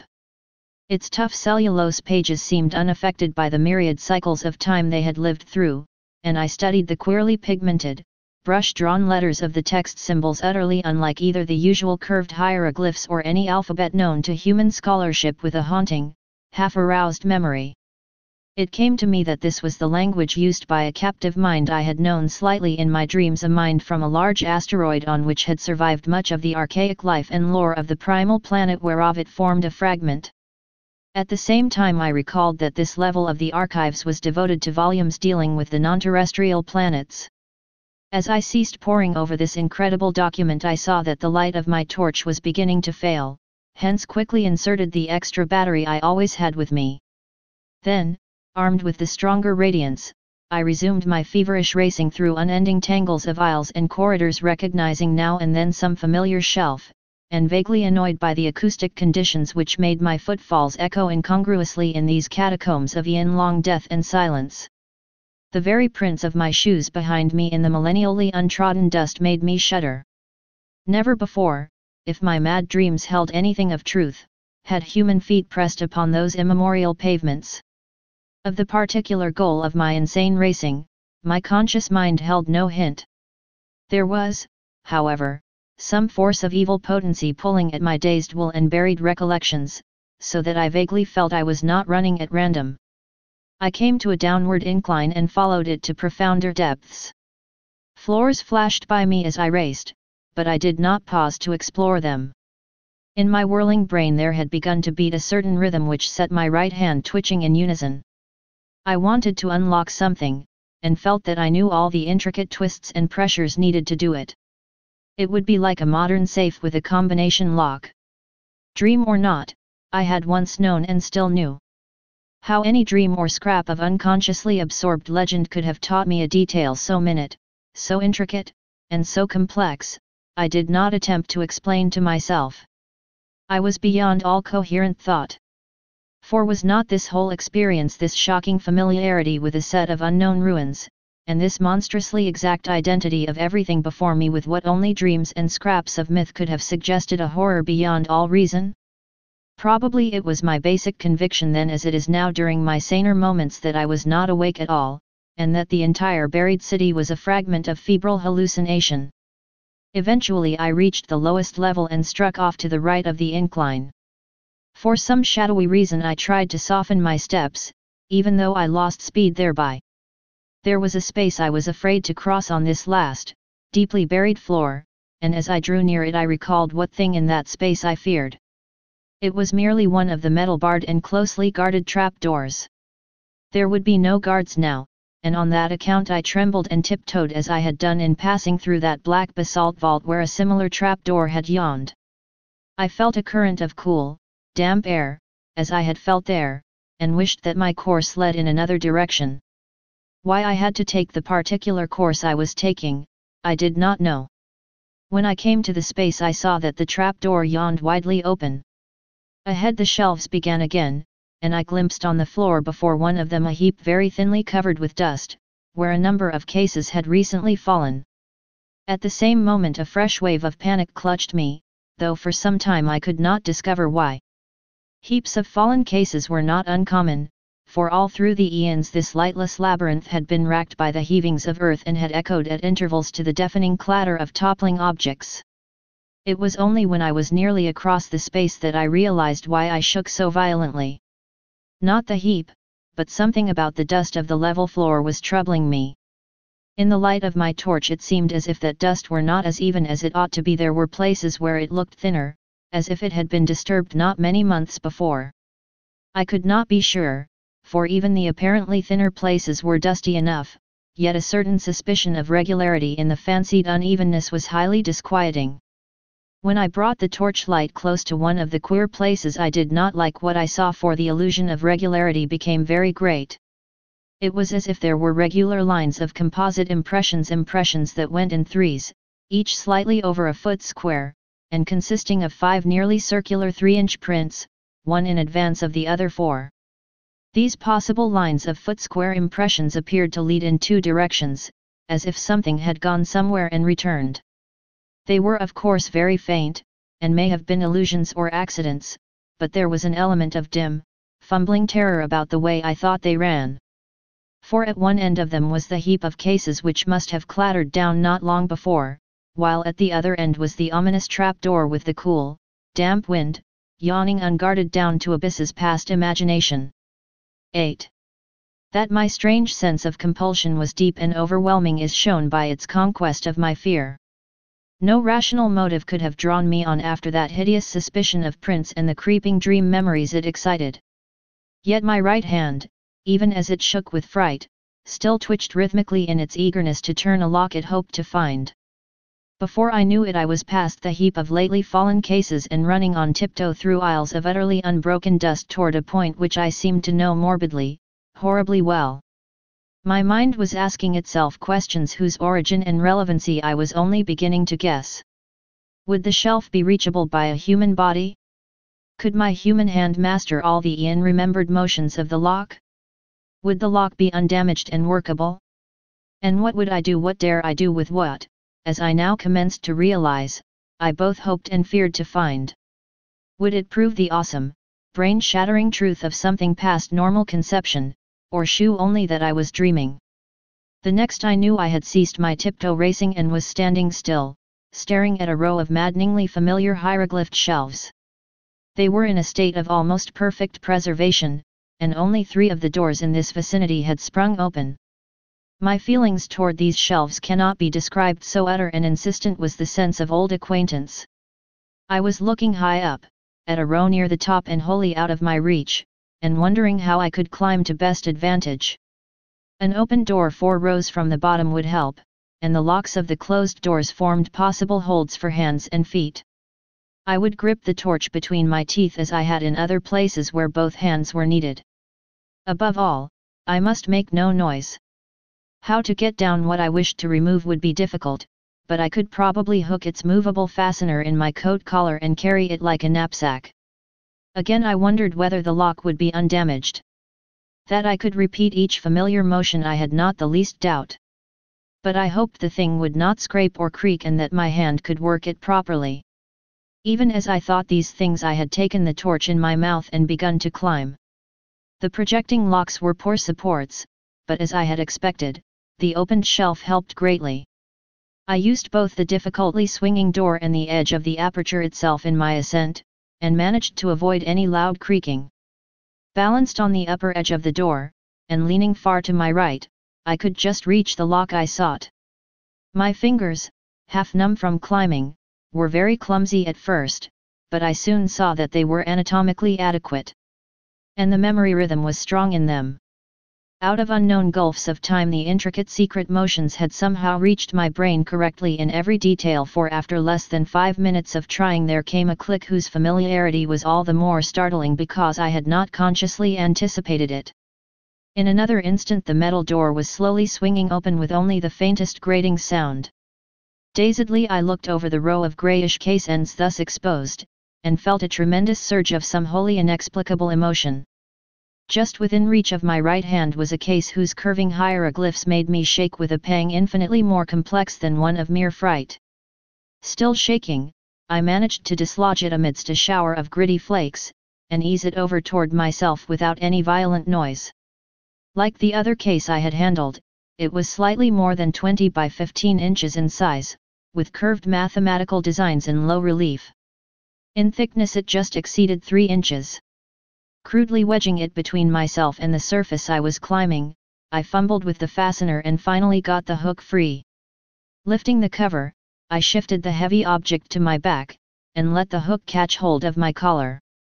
Hands now free, I awkwardly clambered down to the dusty floor, and prepared to inspect my prize. Kneeling in the gritty dust, I swung the case around and rested it in front of me. My hands shook, and I dreaded to draw out the book within almost as much as I longed and felt compelled to do so. It had very gradually become clear to me what I ought to find, and this realization nearly paralyzed my faculties. If the thing were there and if I were not dreaming, the implications would be quite beyond the power of the human spirit to bear. What tormented me most was my momentary inability to feel that my surroundings were a dream.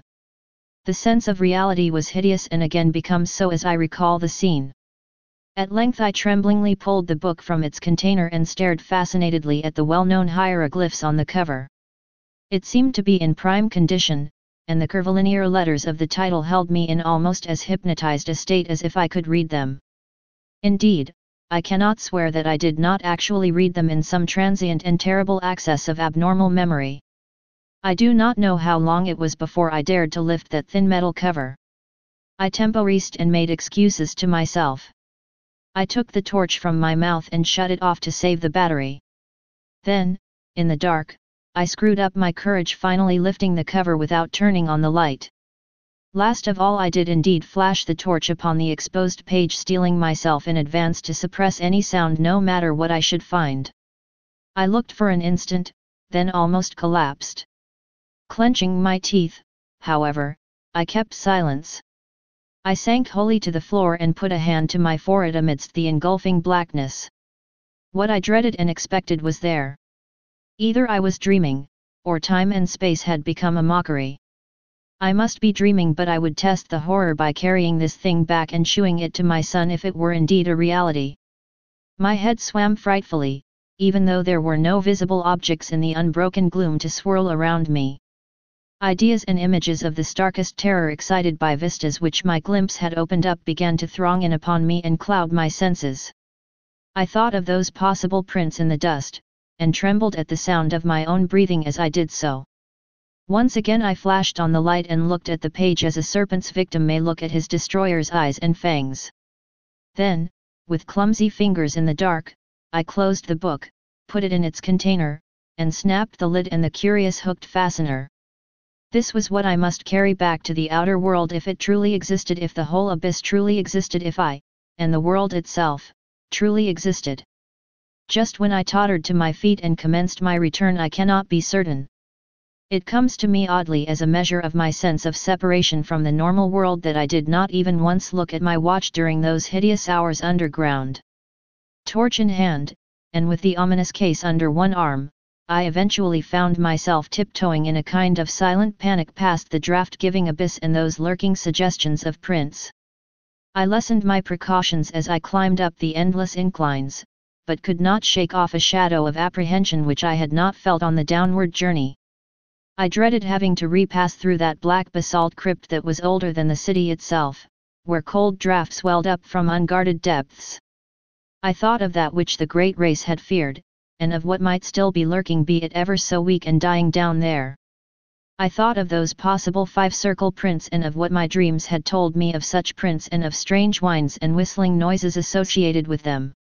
And I thought of the tales of the modern blacks, wherein the horror of great whines and nameless subterrane ruins was dwelt upon. I knew from a carven wall symbol the right floor to enter, and came at last, after passing that other book I had examined, to the great circular space with the branching archways. On my right, and at once recognizable, was the arch through which I had arrived. This I now entered, conscious that the rest of my course would be harder because of the tumbled state of the masonry outside the archive building. My new metal-cased burden weighed upon me, and I found it harder and harder to be quiet as I stumbled among debris and fragments of every sort. Then I came to the ceiling-high mound of debris through which I had wrenched a scanty passage. My dread at wriggling through again was infinite, for my first passage had made some noise, and I now, after seeing those possible prints, dreaded sound above all things. The case, too, doubled the problem of traversing the narrow crevice. But I clambered up the barrier as best I could, and pushed the case through the aperture ahead of me. Then, torch in mouth, I scrambled through myself, my back torn as before by stalactites. As I tried to grasp the case again, it fell some distance ahead of me down the slope of the debris, making a disturbing clatter and arousing echoes which sent me into a cold perspiration. I lunged for it at once, and regained it without further noise, but a moment afterward the slipping of blocks under my feet raised a sudden and unprecedented din. The din was my undoing. For, falsely or not, I thought I heard it answered in a terrible way from spaces far behind me. I thought I heard a shrill, whistling sound, like nothing else on earth, and beyond any adequate verbal description. It may have been only my imagination. If so, what followed has a grim irony since, save for the panic of this thing, the second thing might never have happened. As it was, my frenzy was absolute and unrelieved. Taking my torch in my hand and clutching feebly at the case, I leaped and bounded wildly ahead with no idea in my brain beyond a mad desire to race out of these nightmare ruins to the waking world of desert and moonlight which lay so far above. I hardly knew it when I reached the mountain of debris which towered into the vast blackness beyond the caved-in roof, and bruised and cut myself repeatedly in scrambling up its steep slope of jagged blocks and fragments. Then came the great disaster. Just as I blindly crossed the summit, unprepared for the sudden dip ahead, my feet slipped utterly and I found myself involved in a mangling avalanche of sliding masonry whose cannon-loud uproar split the black cavern air in a deafening series of earth-shaking reverberations. I have no recollection of emerging from this chaos, but a momentary fragment of consciousness shews me as plunging and tripping and scrambling along the corridor amidst the clangor case and torch still with me. Then, just as I approached that primal basalt crypt I had so dreaded, utter madness came. For as the echoes of the avalanche died down, there became audible a repetition of that frightful, alien whistling I thought I had heard before. This time there was no doubt about it, and what was worse, it came from a point not behind but ahead of me. Probably I shrieked aloud then. I have a dim picture of myself as flying through the hellish basalt vault of the elder things, and hearing that damnable alien sound piping up from the open, unguarded door of limitless nether blacknesses. There was a wind, too, not merely a cool, damp draught, but a violent, purposeful blast belching savagely and frigidly from that abominable gulf whence the obscene whistling came. There are memories of leaping and lurching over obstacles of every sort, with that torrent of wind and shrieking sound growing moment by moment, and seeming to curl and twist purposefully around me as it struck out wickedly from the spaces behind and beneath. Though in my rear, that wind had the odd effect of hindering instead of aiding my progress, as if it acted like a noose or lasso thrown around me. Heedless of the noise I made, I clattered over a great barrier of blocks and was again in the structure that led to the surface. I recall glimpsing the archway to the room of machines and almost crying out as I saw the incline leading down to where one of those blasphemous trapdoors must be yawning 2 levels below. But instead of crying out, I muttered over and over to myself that this was all a dream from which I must soon awake. Perhaps I was in camp, perhaps I was at home in Arxham. As these hopes bolstered up my sanity, I began to mount the incline to the higher level. I knew, of course, that I had the 4-foot cleft to recross, yet was too racked by other fears to realize the full horror until I came almost upon it. On my descent, the leap across had been easy, but could I clear the gap as readily when going uphill, and hampered by fright, exhaustion, the weight of the metal case, and the anomalous backward tug of that daemon wind? I thought of these things at the last moment, and thought also of the nameless entities which might be lurking in the black abysses below the chasm. My wavering torch was growing feeble, but I could tell by some obscure memory when I neared the cleft. The chill blasts of wind and the nauseous whistling shrieks behind me were for the moment like a merciful opiate, dulling my imagination to the horror of the yawning gulf ahead. And then I became aware of the added blasts and whistling in front of me, tides of abomination surging up through the cleft itself from depths unimagined and unimaginable. Now, indeed, the essence of pure nightmare was upon me. Sanity departed, and ignoring everything except the animal impulse of flight, I merely struggled and plunged upward over the incline's debris as if no gulf had existed. Then I saw the chasm's edge, leaped frenziedly with every ounce of strength I possessed, and was instantly engulfed in a pandemoniac vortex of loathsome sound and utter, materially tangible blackness. This is the end of my experience, so far as I can recall. Any further impressions belong wholly to the domain of phantasmagoric delirium. Dream, madness, and memory merged wildly together in a series of fantastic, fragmentary delusions which can have no relation to anything real. There was a hideous fall through incalculable leagues of viscous, sentient darkness, and a babel of noises utterly alien to all that we know of the earth and its organic life.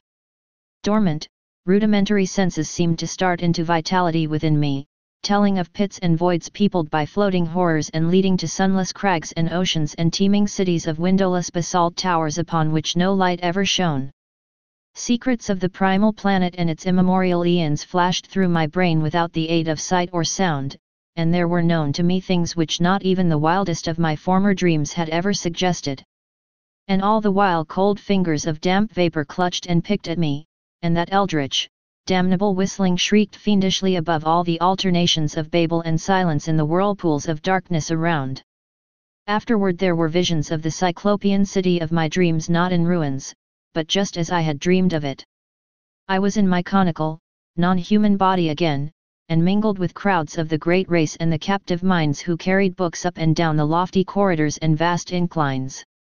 Then, superimposed upon these pictures, were frightful momentary flashes of a non-visual consciousness involving desperate struggles, a writhing free from clutching tentacles of whistling wind, an insane, bat-like flight through half-solid air, a feverish burrowing through the cyclone-whipped dark, and a wild stumbling and scrambling over fallen masonry. Once there was a curious, intrusive flash of half-sight, a faint, diffuse suspicion of bluish radiance far overhead. Then there came a dream of wind-pursued climbing and crawling, of wriggling into a blaze of sardonic moonlight through a jumble of debris which slid and collapsed after me amidst a morbid hurricane. It was the evil, monotonous beating of that maddening moonlight which at last told me of the return of what I had once known as the objective, waking world. I was clawing prone through the sands of the Australian desert, and around me shrieked such a tumult of wind as I had never before known on our planet's surface. My clothing was in rags, and my whole body was a mass of bruises and scratches. Full consciousness returned very slowly, and at no time could I tell just where true memory left off and delirious dream began.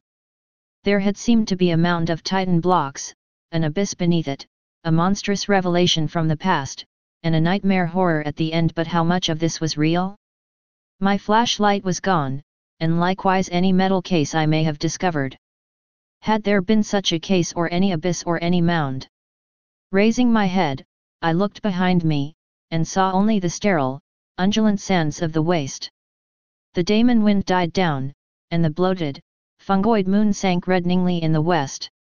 I lurched to my feet and began to stagger southwestward toward the camp. What in truth had happened to me? Had I merely collapsed in the desert and dragged a dream-racked body over miles of sand and buried blocks? If not, how could I bear to live any longer? For in this new doubt all my faith in the myth-born unreality of my visions dissolved once more into the hellish older doubting. If that abyss was real, then the great race was real, and its blasphemous reachings and seizures in the cosmos-wide vortex of time were no myths or nightmares, but a terrible, soul-shattering actuality. Had I, in full hideous fact, been drawn back to a pre-human world of 150 million years ago in those dark, baffling days of the amnesia? Had my present body been the vehicle of a frightful alien consciousness from Paleogene gulfs of time? Had I, as the captive mind of those shambling horrors, indeed known that accursed city of stone in its primordial heyday, and wriggled down those familiar corridors in the loathsome shape of my captor? Were those tormenting dreams of more than 20 years the offspring of stark, monstrous memories? Had I once veritably talked with minds from reachless corners of time and space, learned the universe's secrets past and to come, and written the annals of my own world for the metal cases of those Titan archives? And were those others, those shocking elder things of the mad whines and daemon pipings, in truth a lingering, lurking menace, waiting and slowly weakening in black abysses while varied shapes of life drag out their multi-millennial courses on the planet's age-racked surface? I do not know. If that abyss and what it held were real, there is no hope. Then, all too truly, there lies upon this world of man a mocking and incredible shadow out of time. But mercifully, there is no proof that these things are other than fresh phases of my myth-born dreams. I did not bring back the metal case that would have been a proof, and so far those subterranean corridors have not been found. If the laws of the universe are kind, they will never be found. But I must tell my son what I saw or thought I saw, and let him use his judgment as a psychologist in gauging the reality of my experience, and communicating this account to others. I have said that the awful truth behind my tortured years of dreaming hinges absolutely upon the actuality of what I thought I saw in those cyclopean buried ruins. It has been hard for me literally to set down the crucial revelation, though no reader can have failed to guess it. Of course it lay in that book within the metal case, the case which I pried out of its forgotten lair amidst the undisturbed dust of a million centuries. No eye had seen, no hand had touched that book since the advent of man to this planet. And yet, when I flashed my torch upon it in that frightful megalithic abyss, I saw that the queerly pigmented letters on the brittle, Ian brown cellulose pages were not indeed any nameless hieroglyphs of Earth's youth. They were, instead, the letters of our familiar alphabet, spelling out the words of the English language in my own handwriting.